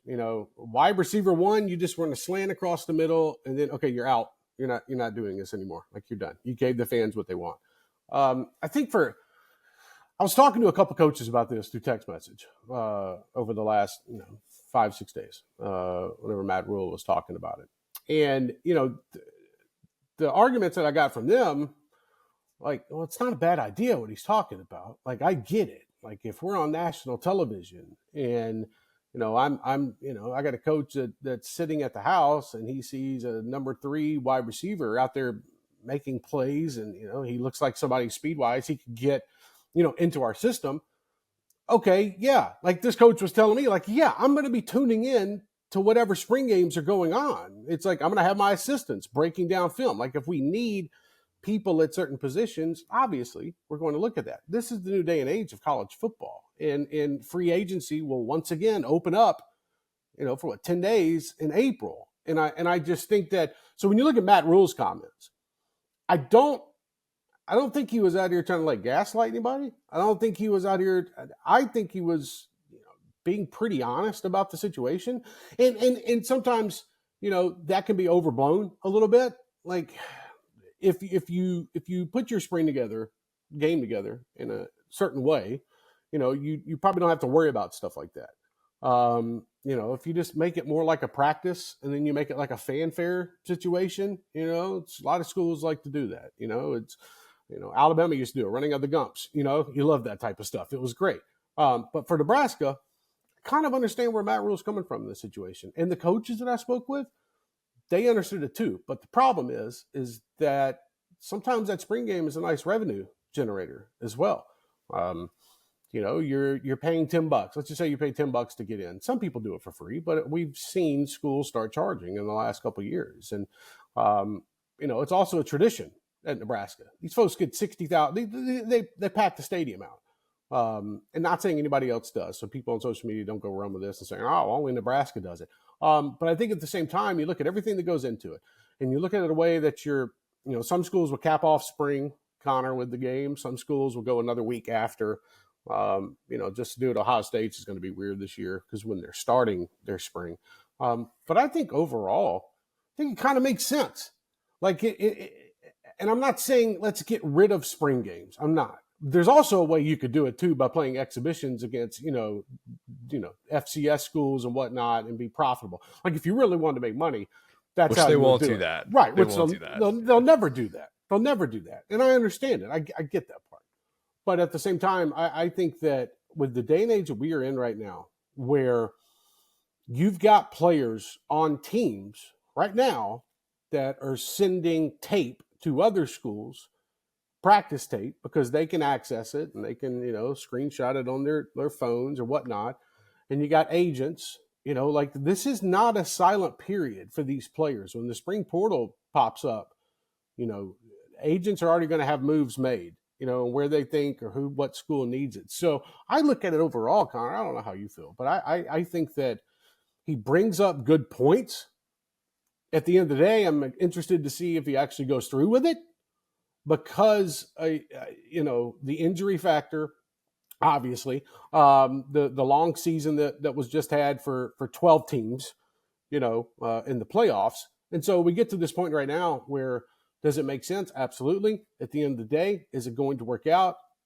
Probably. And Matt Rule is probably going to do some kind of thing like we talked about earlier, where there's a fanfare and people can show up, and they can do autographs and ask questions, stuff like that. Lived in Nebraska, you could tell them that they're playing capture the flag or twister at midfield, and they would get 60,000 there easily. And absolutely, that's like, there will be ways around it if it does come down to revenue generating. But I do find myself wishing that instead of getting rid of all spring games, we could get rid of the spring portal window for at least the non-grad transfers. Right. That seems way more logical. And I realize, like, you still have to leave it open end of the school year, for grad transfers. It makes a little bit more sense from that standpoint. But any other reason that you're hitting the portal post spring, is Matt Rule kind of brought up, it's either depth chart, you don't like where you're at, or you want to get more money. And that's kind of the big frustration that people have with it.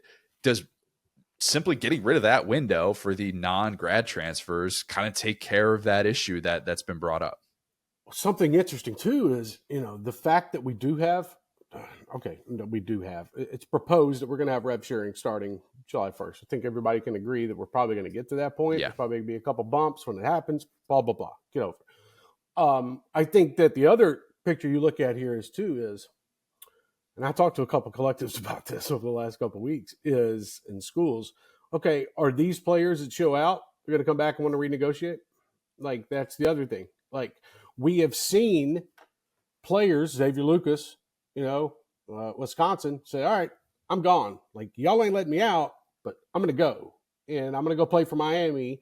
And I'm going to get all this sorted out. So what I'm getting at, too, is it's an opportunity for the players, if they don't feel like they're set up in the best possible way, or they agreed to a contract that, maybe they come out of spring and they're like number one, number two. I think you're going to see a lot of coaches stop doing that nonsense where, this is our leader and this is our guy that's going to, take us into the fall camp and blah, blah, blah. Not saying like starting quarterbacks and whatnot, but other positions. I think overall we're looking at a point right now, Connor, where,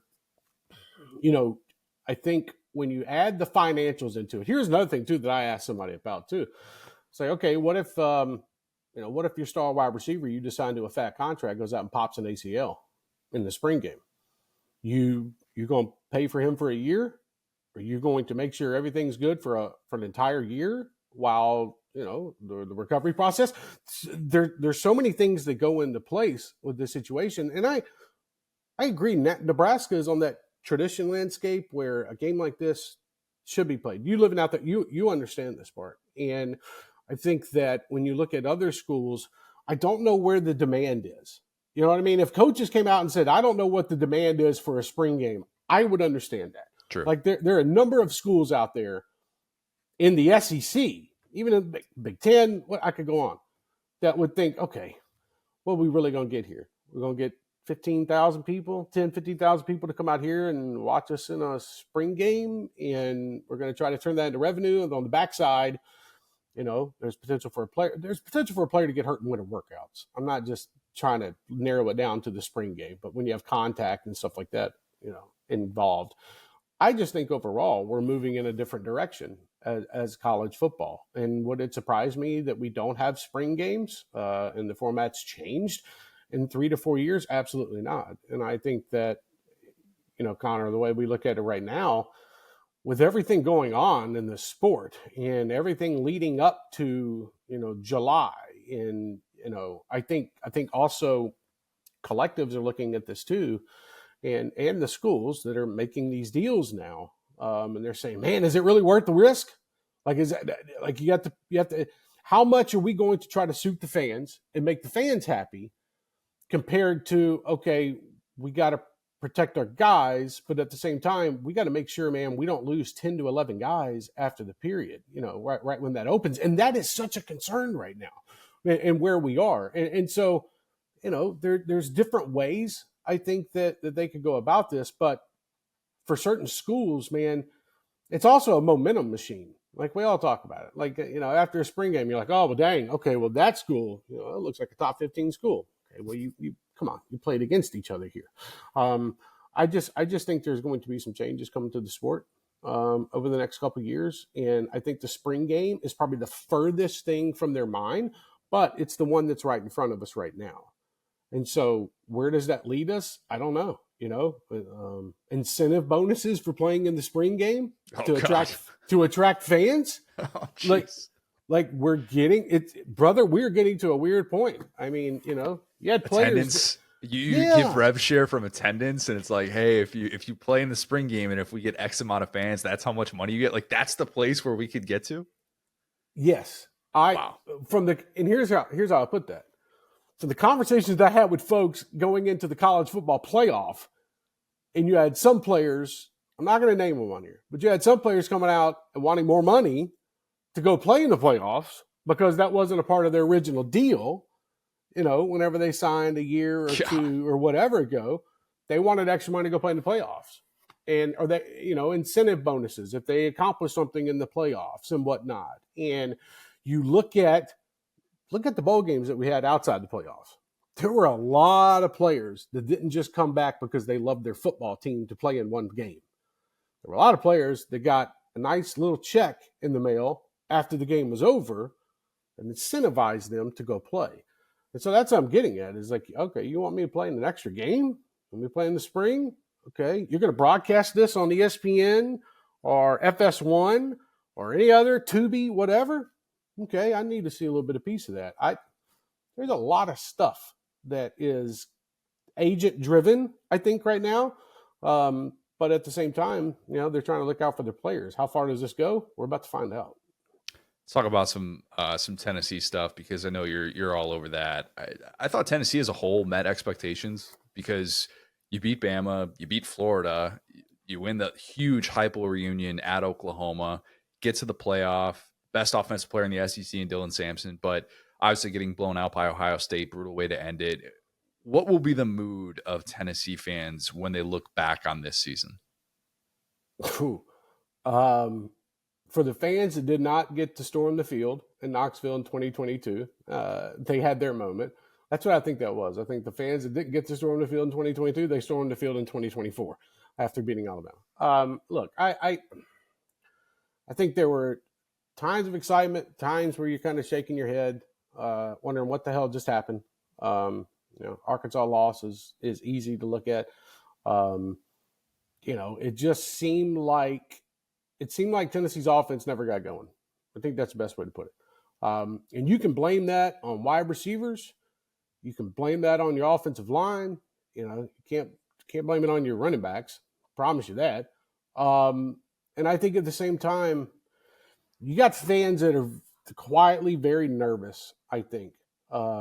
Living in the East Tennessee area, I hear a lot, just living here and trying to, covering all of college football. But it's like you walk into a restaurant or something like that, and people are talking about this, and this. And, and I've had conversation with some folks. And their biggest thing was they didn't see, and I hate to put it bluntly like this, but I will.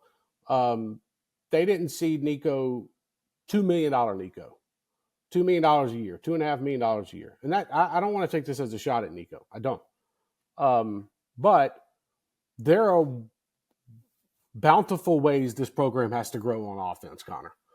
And that was not, everybody keeps pointing out, this is something that had been bugging me for a while. Everybody wants to point out and be, man, we want the Josh Heupel offense 2022.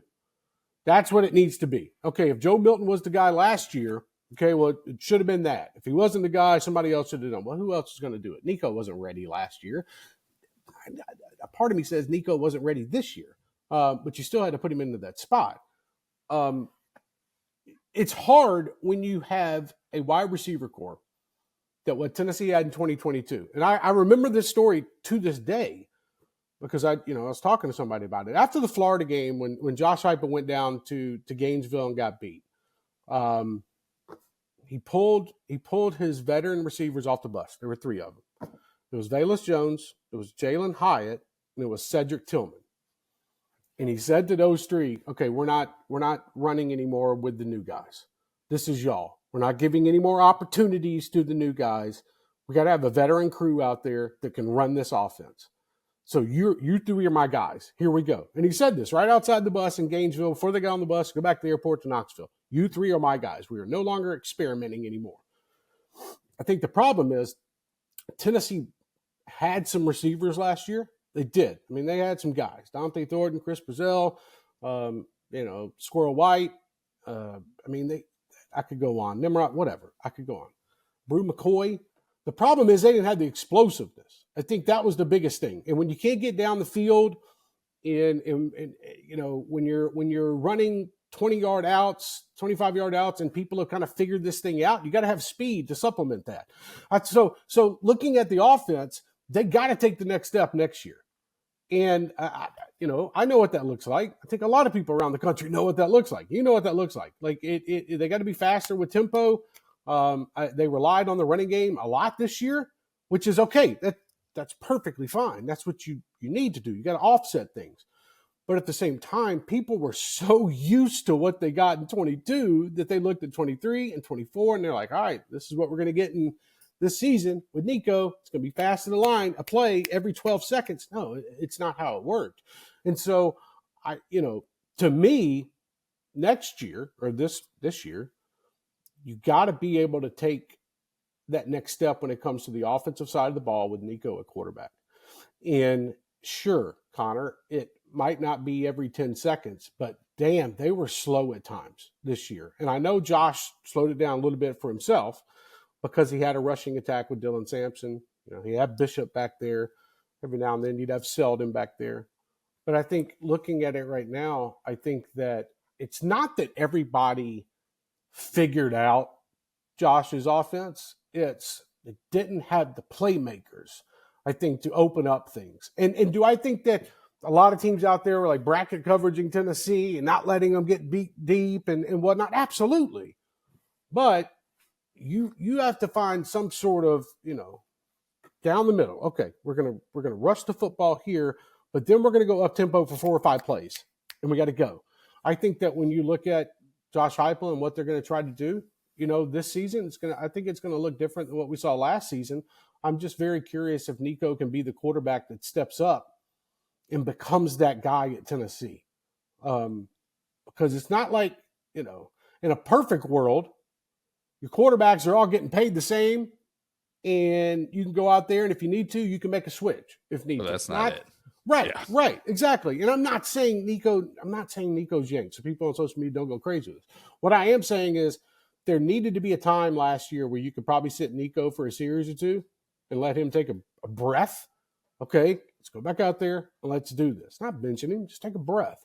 And I think at times, sure, Gaston Moore played a game because, Nico was kind of banged up, and I get that part.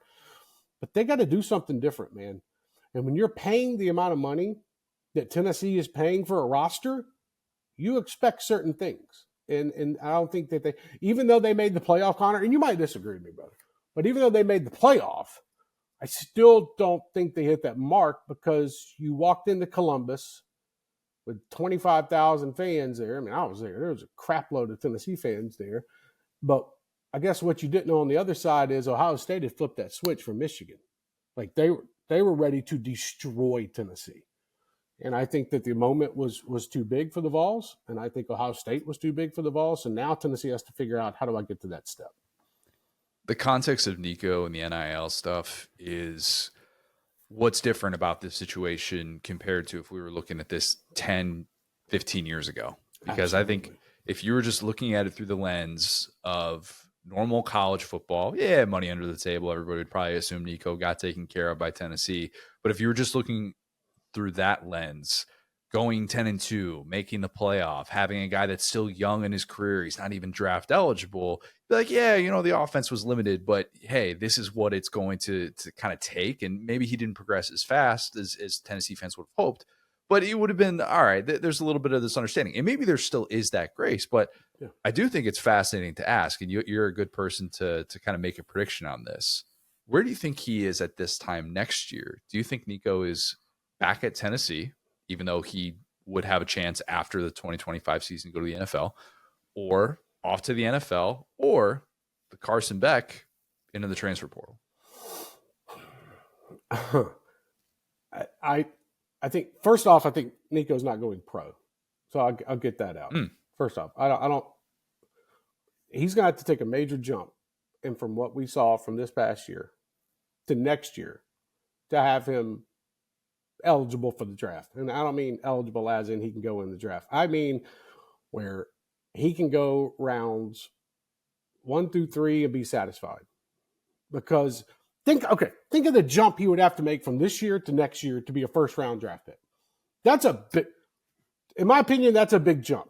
Because there are certain things with his game he has to continue getting better at. Because I do think Nico is going to be a good quarterback. I think Nico can lead Tennessee, to the semifinals. I don't want to say national championship yet, but to the semifinals.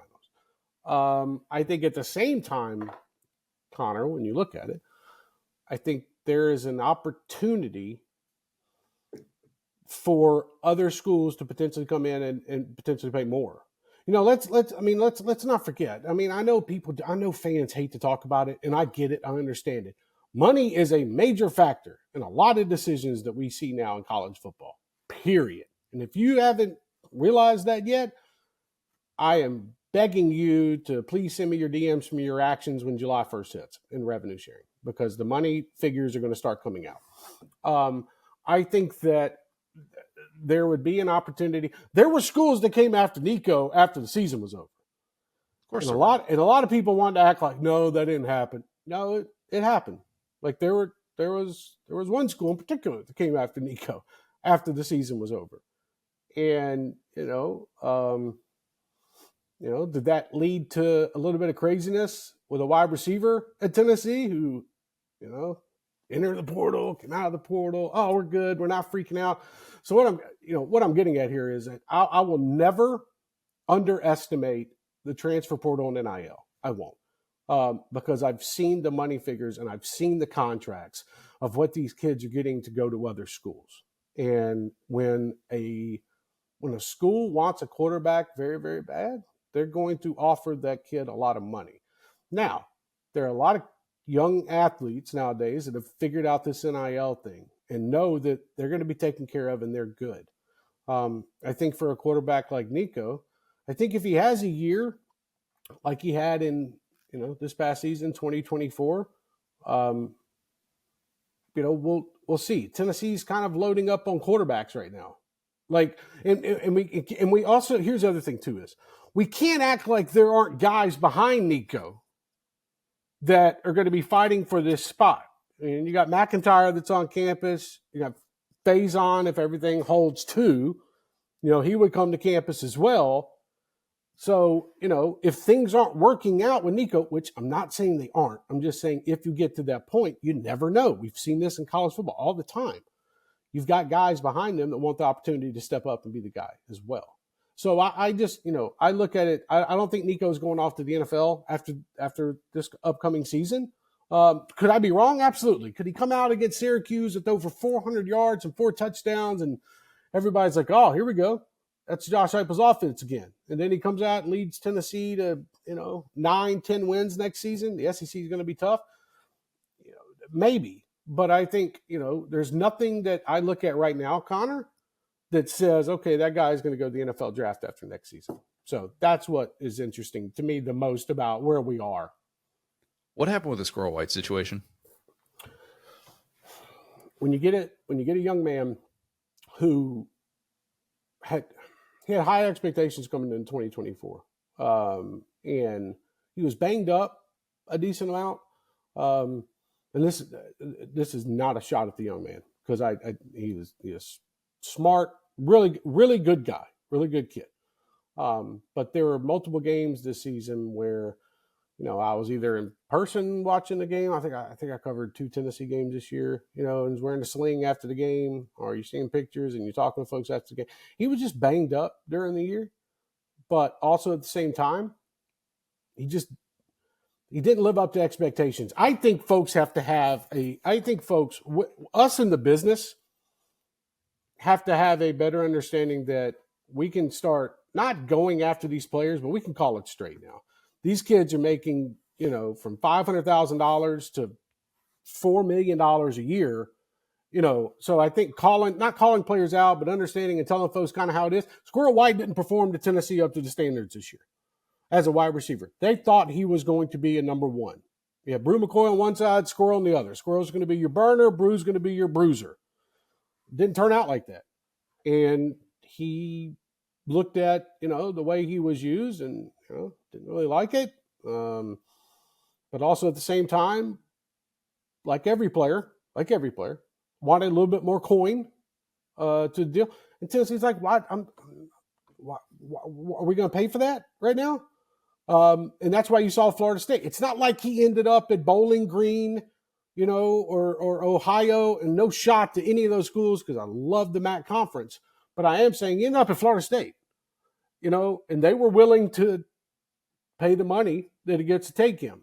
So I think at the same time, I don't think there were any folks in Knoxville losing a lot of sleep over it. Again, that's not a slight. That's just reality where we are now. It's like, okay, well, if I pay him that, I can't pay my other guy that, and then I'm setting the standard here. So this is just a transactional business now. And I think Squirrel has a lot of potential, Connor. Like I do. I think he has a lot of potential. Like him too. Right. I think he's one of the top 10 wide receivers that are out there. He has that ability. I'm not saying at this moment. I'm saying by the third game of the 2025 season, Connor, we could be having this conversation and be like, well, damn. Okay, Squirrel White, hello. This is what Tennessee thought they were going to get in 24. I won't quit him, because I thought he was going to lead. I thought he was going to lead the SEC in receiving in 23. And I thought what he did in relief with Joe Milton in 22 as the downfield guy, I'm like, oh my God, this guy's going to be Jalen Hyatt 2.0. Yes. And I think every week you're just going to expect, oh, there's a 40-yard touchdown, there's a 50-yard touchdown. And I think that guy, he had a 2-month stretch this year where he went without a 30-yard catch. Yeah. I'm like, dang, that is just different than the player I thought and they were getting. And he wasn't have to put rocket burners on to catch up with Joe Milton balls down the field either. Yeah. Like, God bless Joe. He's in the NFL. But, there were Tennessee, let's just look with the Joe Milton era, like, you had to get a head start, to be like the Canadian Football League where, you get a running head start in motion. Like that would have probably helped. What I'm getting, like, I agree with you, man.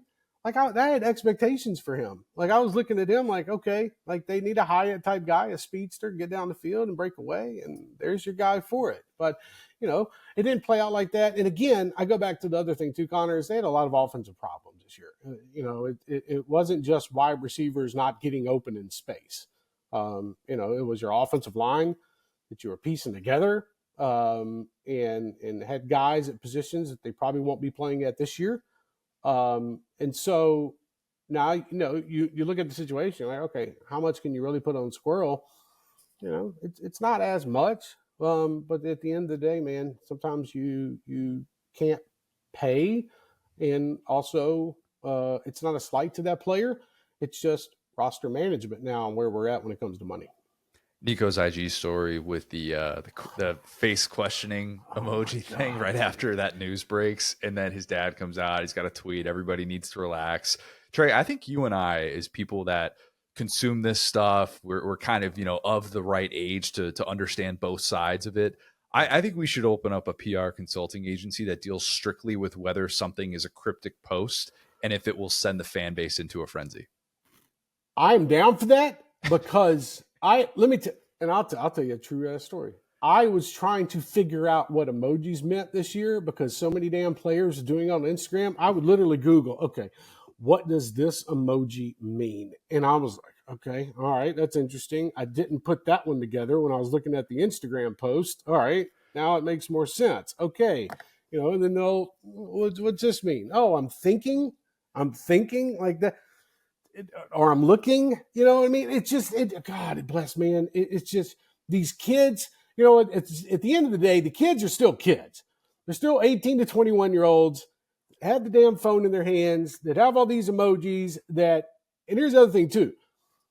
If you hadn't figured this out yet for the folks listening, it doesn't take much for a player to send a fan base into absolute turmoil and freaking out all over message boards and DMing me and asking me what this player from Ohio State means or what Tennessee's player means. What are they doing with these emojis? And then at the same time, you got the coaching staff wondering what the hell's going on. Let me go find the young intern. Can you please decipher this? What does it mean?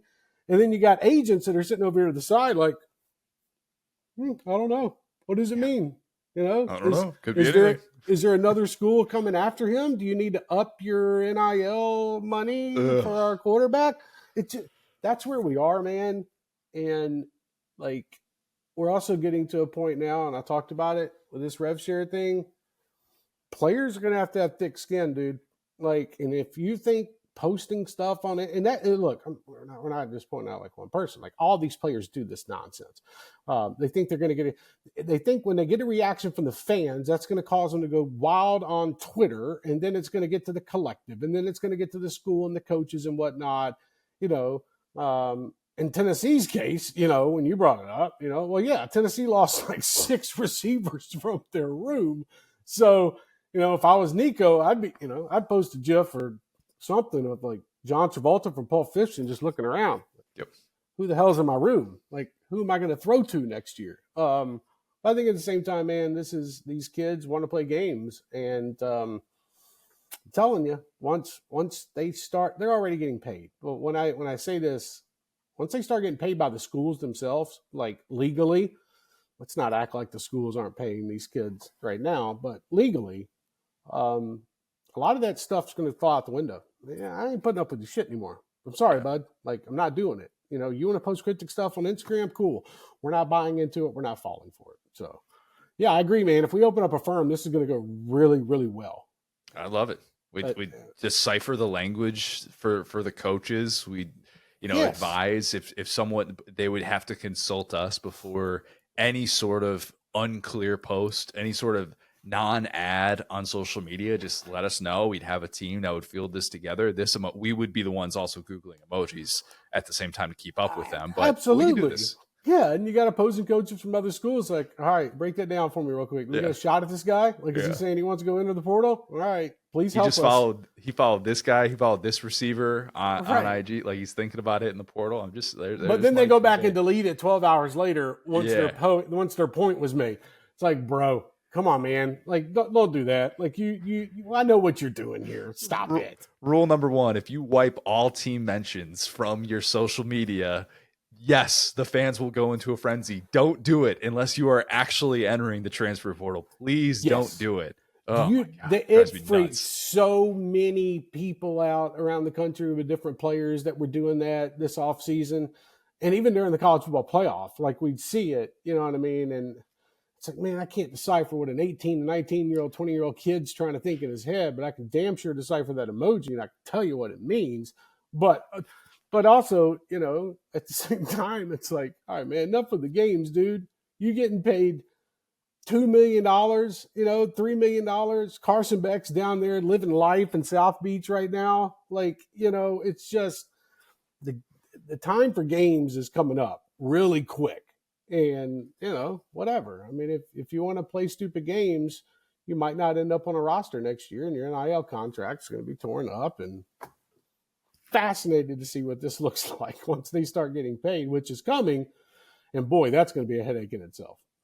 Trey, let me get you out of here on this one. Speaking of contracts getting ripped up, no SEC head coaches fired in 24. Let's say I told you your beard was dependent on correctly answering this question. So, okay, like every time I get that thrown out there, a beard bet, I'm like, hey, I've had it since I was 16 years old. So, I mean, I was buying alcohol for my friends in high school because I had a full-grown beer, So, whatever. We'll a lot riding on this, needless to say. Which SEC coach gets fired in 25? Because I just can't imagine there's any world in which lightning strikes twice and this happens in consecutive years. Are we going to throw in resign as well? Or just fired? Because I got one in mind for resign. You can throw in resign. That's fine. Mark Stoops. That's the one. Either leaves Kentucky on his own or they pull a Calipari. And what I mean by Calipari, for all you Kentucky fans out there that want to act like you didn't want Calipari gone and he spurned you and went to Arkansas. Come on, man. You guys, and I'm not trying to call Kentucky out just for this, but I'm just trying to make a point here. Kentucky fans were begging for a change, a majority of them last year. We're begging for a change. Man, we need something new. The Stoops thing, we appreciate, God bless, everything that he's done, but we need a change at Kentucky. Well, then all of a sudden, Calipari leaves because he's heard it, and he's talked to Mitch Barnhart. And okay, maybe, a breakup would be nice and we go in our different directions. And everybody wants to freak out and act like it's John Calipari's fault. No, it ain't. It ain't John Calipari's fault. John Calipari saw another opportunity while you guys wanted him out over here. So what I'm getting at with the Stoops thing, and there's two other coaches as well. The Stoops thing is, I think that we're getting to a point where I think even Mark Stoops, probably if he was hooked up to a lie detector test, he just said, yeah, I was thinking about leaving after 24, after this past season. Right. Oh, after 23 with the A&M stuff, even after 24, there's I mean, he was going the way to the airport, bro, to go to College Station. So he's been thinking about leaving Kentucky. So it's whether he resigns or gets fired, whatever. I mean, I don't, if Kentucky comes out and has a 6-6 season next year, which when you look at the SEC, Connor, that's pretty possible. I mean, that's kind of what I'm thinking, to be honest with you. I could see Mark Stoops moving on from Kentucky, finding another job. He still wants to coach. I always thought the perfect succession plan would be Ferentz leaving Iowa. There goes Stoops. Right. I think the other one is obviously Pittman. I think that Sam Pittman enters 2025 on the hottest of seats possible. And I mean that, I get that. I don't think Hunter Yurachek was ready to make a change. I think he looked at the market last year, looked at the timing of the transfer portal, looked at everything that was going to happen in the next calendar year. And with NIL and revenue sharing and whatnot, it was like, I ain't doing this right now. I'll do this next year if I need to. We can't do this. I think for a third one, I think Napier's good, by the way. I want to go ahead and let that out because I think he's good if he comes out and wins 8 games next year, and you continue to see progression, but also at the same time, you got to remember how long you're going to have Lagway for. So got to take that next step. This year was a blunder. I know what they did to end the season. That's fantastic. Congratulations. But at the same time, this is now DJ. This is now Billy Napier putting it on his shoulders again to call plays. So got to figure that one out. So could something happen if he starts the season 1-4, which I don't see that happening. 2-4 could be possible with the 4, and not to do the Florida schedule thing again, but you look at the way that it starts and you're like, oh boy, that's why the regular season over under is 6.5 wins, because they might be an underdog in 4 of their first 6 games. It's how much progression can he make from an entire roster from this past year to next year, and then you can look forward to it. But Billy Napier's in a whole situation kind of by himself because I agree. The folks at Florida that have the money wanted him gone midseason. So if he does it again, it's like Scott Strickland got a gimme for this year. with Billy, because Billy did things to turn things around. I get that part. Won a couple of games, cool. But if he does again next year, different story. And then also, I will say, I'll just throw a name out there that I think could get very interesting. Brian Kelly at LSU.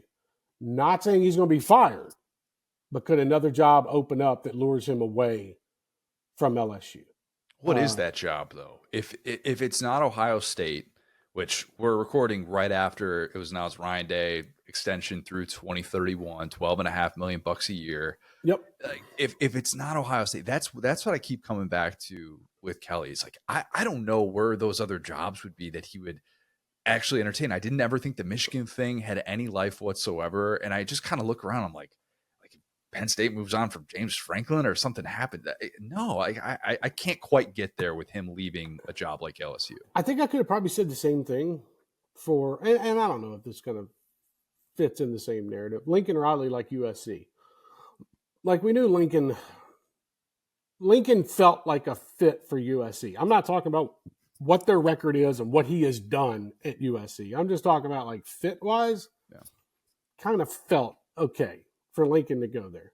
But at the same time, it's like, okay, Brian Kelly's out here, and you got folks around that program that want to see them obviously take that next step, and they're paying a good amount. Let me tell you something. LSU decided to spend some money when it comes to the portal and NIL. So, actually I had two names, but Brian Kelly to me is interesting just because would he potentially leave on his own if some weird job opened up that we had no idea that he might be interested in? Sure. I mean, that's just kind of a name that I'm kind of keeping an eye out on, like, during the season. But the main one to me is Hugh Freeze. Hugh Freeze is, to me, the main one. Because what Auburn did in the last 3 months is said, okay, we're going to give you all the money that you need. We're going to give you one shot at this, pretty much. We're going to give you everything that you need to go out and put a roster together that can compete in the SEC. And we're going to give you the funds. You're going to go out and get yourself some quarterbacks. You're going to get some wide receivers, some defensive linemen, and we expect you to win 8 or 9 games next year. Because there were a lot of pissed off folks in Auburn in the state of Alabama that have a lot of sway and a lot of money. I'm not just talking about Jimmy Rain. I'm not just talking about the Yellowwood guy. There were folks agitated at Auburn, and I completely get it. That's the one right there where I think this is Auburn is sitting at the poker table in Biloxi, Mississippi, or the one right outside, Montgomery, and they got all these chips right here, and they decided, okay, I'm pushing them in. We're going all in for 2025. Can we make this work? And if we're sitting here this time next year, Connor, and we're talking about a team, brother, it's got 7 wins, 6 wins, I think there's a new coach at Auburn. I don't think it's Hugh Freeze, because there's just been, and I'm interested in your opinion, because there's been so many, you look at Auburn, you look at Hugh Freeze, and you expected one thing. He hasn't had his quarterback. Okay, they go get Jackson. They got other guys in the system. They bring in other guys. Can this do? I mean, can it be a situation where Auburn succeeds? I'm fascinated, because if not, man, I just don't. As pissed off as they were 3 months ago, 4 months ago, I don't know. If they reach that same level in 25, which is not going to take much because they're already kind of there. So how do you come back from that? I'm curious. Yeah, there's a little bit of some of the things that are being questioned with Billy Napier, with some of the in-game decision stuff and with the play calling, is the same sort of conversations we're having with Hugh Freeze, where you can tell me you've got this unbelievable group of receivers, maybe one of the most talented groups of receivers they've ever had at Auburn. Cam Coleman was awesome down the stretch. And they have all of this optimism about this, about that addition. And, you could still look at it and go, well, is Hugh Freeze going to cost you 2 games with some of the decisions that he's going to make? Because that margin and that downside of that could still cost him his job. And that could still be one of those buts that you could tell me about total yards. You could tell me about you did this, this, and this, and the explosive plays were there. But if you're still going to find ways to blow games with bad decisions down the stretch, your upside's extremely limited. And that's why I was so disappointed in what they were in 24, because I had them winning 8 games and it just did not materialize. And I find myself much, much lower and much less optimistic about Hugh Freeze than I did at this time last year. Yeah, and that's the weird part about it, is because you expect Hugh to come in there and you expect that offense, you know, expect to be bumping. You expect to have a quarterback that you're settled on. He hasn't been settled on a quarterback since he arrived at Auburn. And I get it. For Hugh Freeze system, you got to have a quarterback that fit. Dude, I can say that for every damn school in the country. So I look at this and think, okay, man, if you can't put it together in 25, and there's a lot at stake, man. I mean, there is. And if you think Jackson Arnold is going to be the guy that can come in, you know, and lead you to, and I'm not saying Jackson's going to be the starting quarterback, but they did bring him in for a reason. They spent money for a reason on Jackson Arnold. Okay? I think he will be. Right, I do too. It's not like they came in and just put him on the bench. No, he's a veteran to be. No, that kid came in to be the starter, and then you can progress the guys behind him. My biggest thing is, can he be a good enough starter to give Hugh Freeze enough time to use the quarterbacks behind him? That's what I'm curious about going forward in the future, and we're going to see. There's a lot of pressure on Auburn, and rightfully so. You get paid that amount of money, you go spend what you spent in the portal.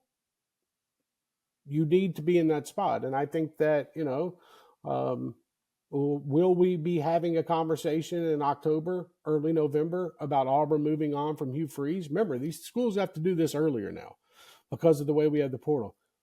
I'm kind of 50-50 on that right now. So it's going to be fascinating to see what transpires in the next couple of months, what transpires in the portal, you know, in the spring, because I think it's going to be very active. And when we get to that point, you know, for a team like Auburn, do they need to add a couple more pieces to fill this roster out? Trey Wallace betting the beard on Hugh Freeze being the coach from the SEC that's fired. Damn. Man, that's rough. Okay. Well, I'm not going to actually hold you to that. I'm not a No. sicko. You're going to hold me to it. No, we'll have a beard shaving ceremony, and I can do all that good stuff once it's done. But I just, you know, it's just, if you had to pin me down to one school, you know, it's that one. You know, and if you had to pin me down to like another school out of the just like out of the conference, I'd say Luke Fickell at Wisconsin. If he doesn't do it this That's year, a weird one too. If he doesn't do it this year, bro, Connor, I think he's gone. Yeah. So lots of, if everybody was like, dang, it's kind of a slow off season for coaches, wait till 2025. Wait till next year. Yeah. It's about to, everybody figured it out, revenue sharing, NIL, whatnot, or not figured it out, but at least getting down that right track. There will be numerous head coaches fired next season that will draw ear. So we'll see. Trey, great stuff.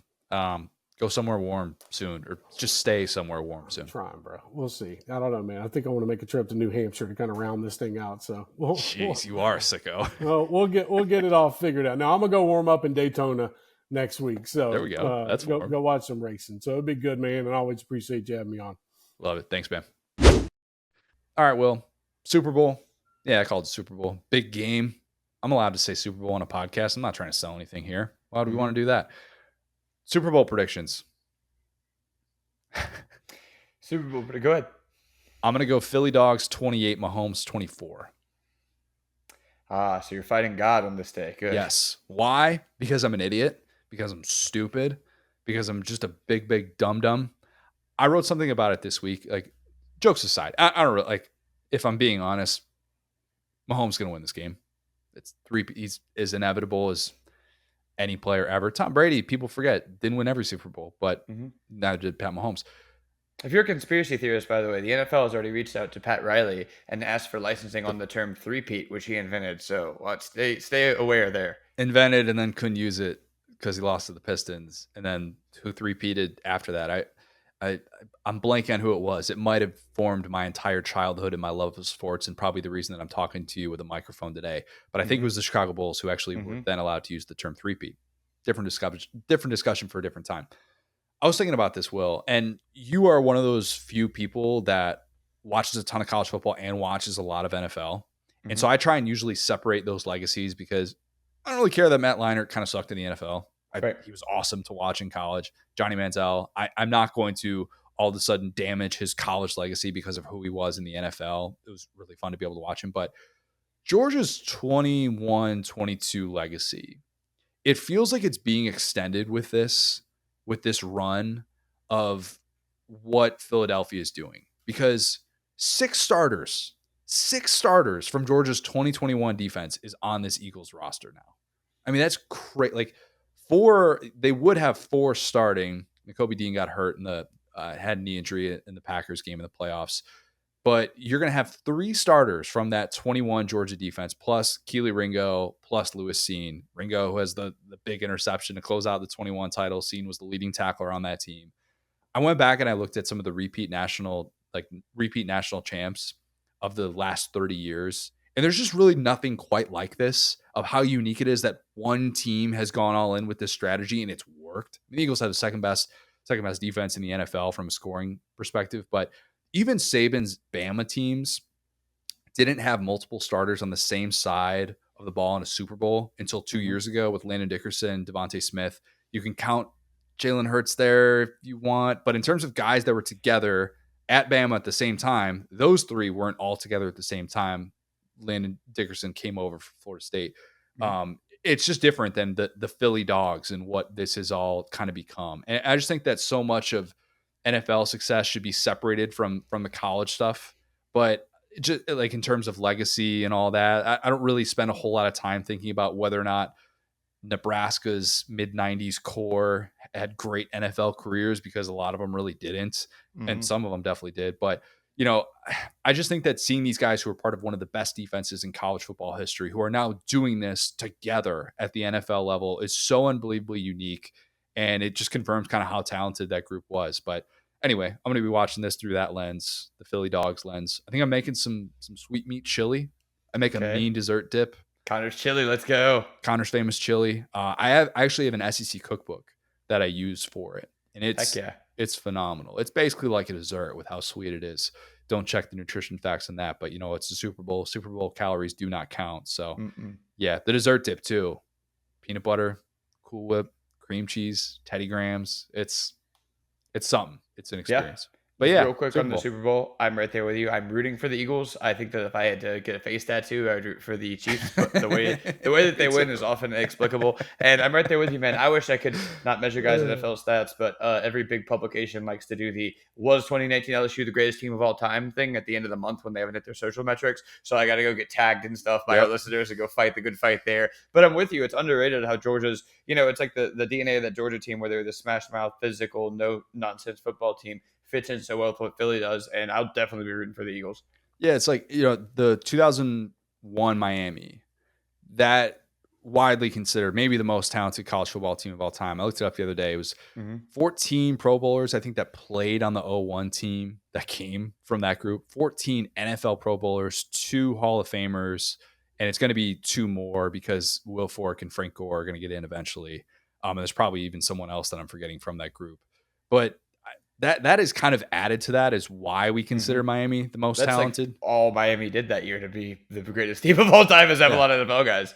Yeah, and I mean, Georgia has a long way to go to do stuff like that, but defensively though, it's wide open. We talked about that. Like, they were a completely different team from the other teams that won. Yeah, I mean, 7 first-rounders from that defense is just insane. It's unbelievable to think about. So yeah, Super Bowl will be watching through the SEC lens. Jalen Hurts through an Alabama lens. Bama fans, we're doing that again, right? We have to. Yeah, I would claim Jalen Hurts. Who wouldn't claim Jalen Hurts? He's the best. All right. If you haven't, leave us a 5-star review. Please do that. If you're one of those people that made your New Year's resolution, I'm going to do one nice thing a day, leave us a 5-star review. Go do that. That would be greatly appreciated. Subscribe to our YouTube channel where you can watch every episode of the Saturday Down South podcast. Follow us on Twitter at the STS Pod, at Set Down South, at CJ Guerrero, at Ghost Park. Thanks, guys. Talk soon.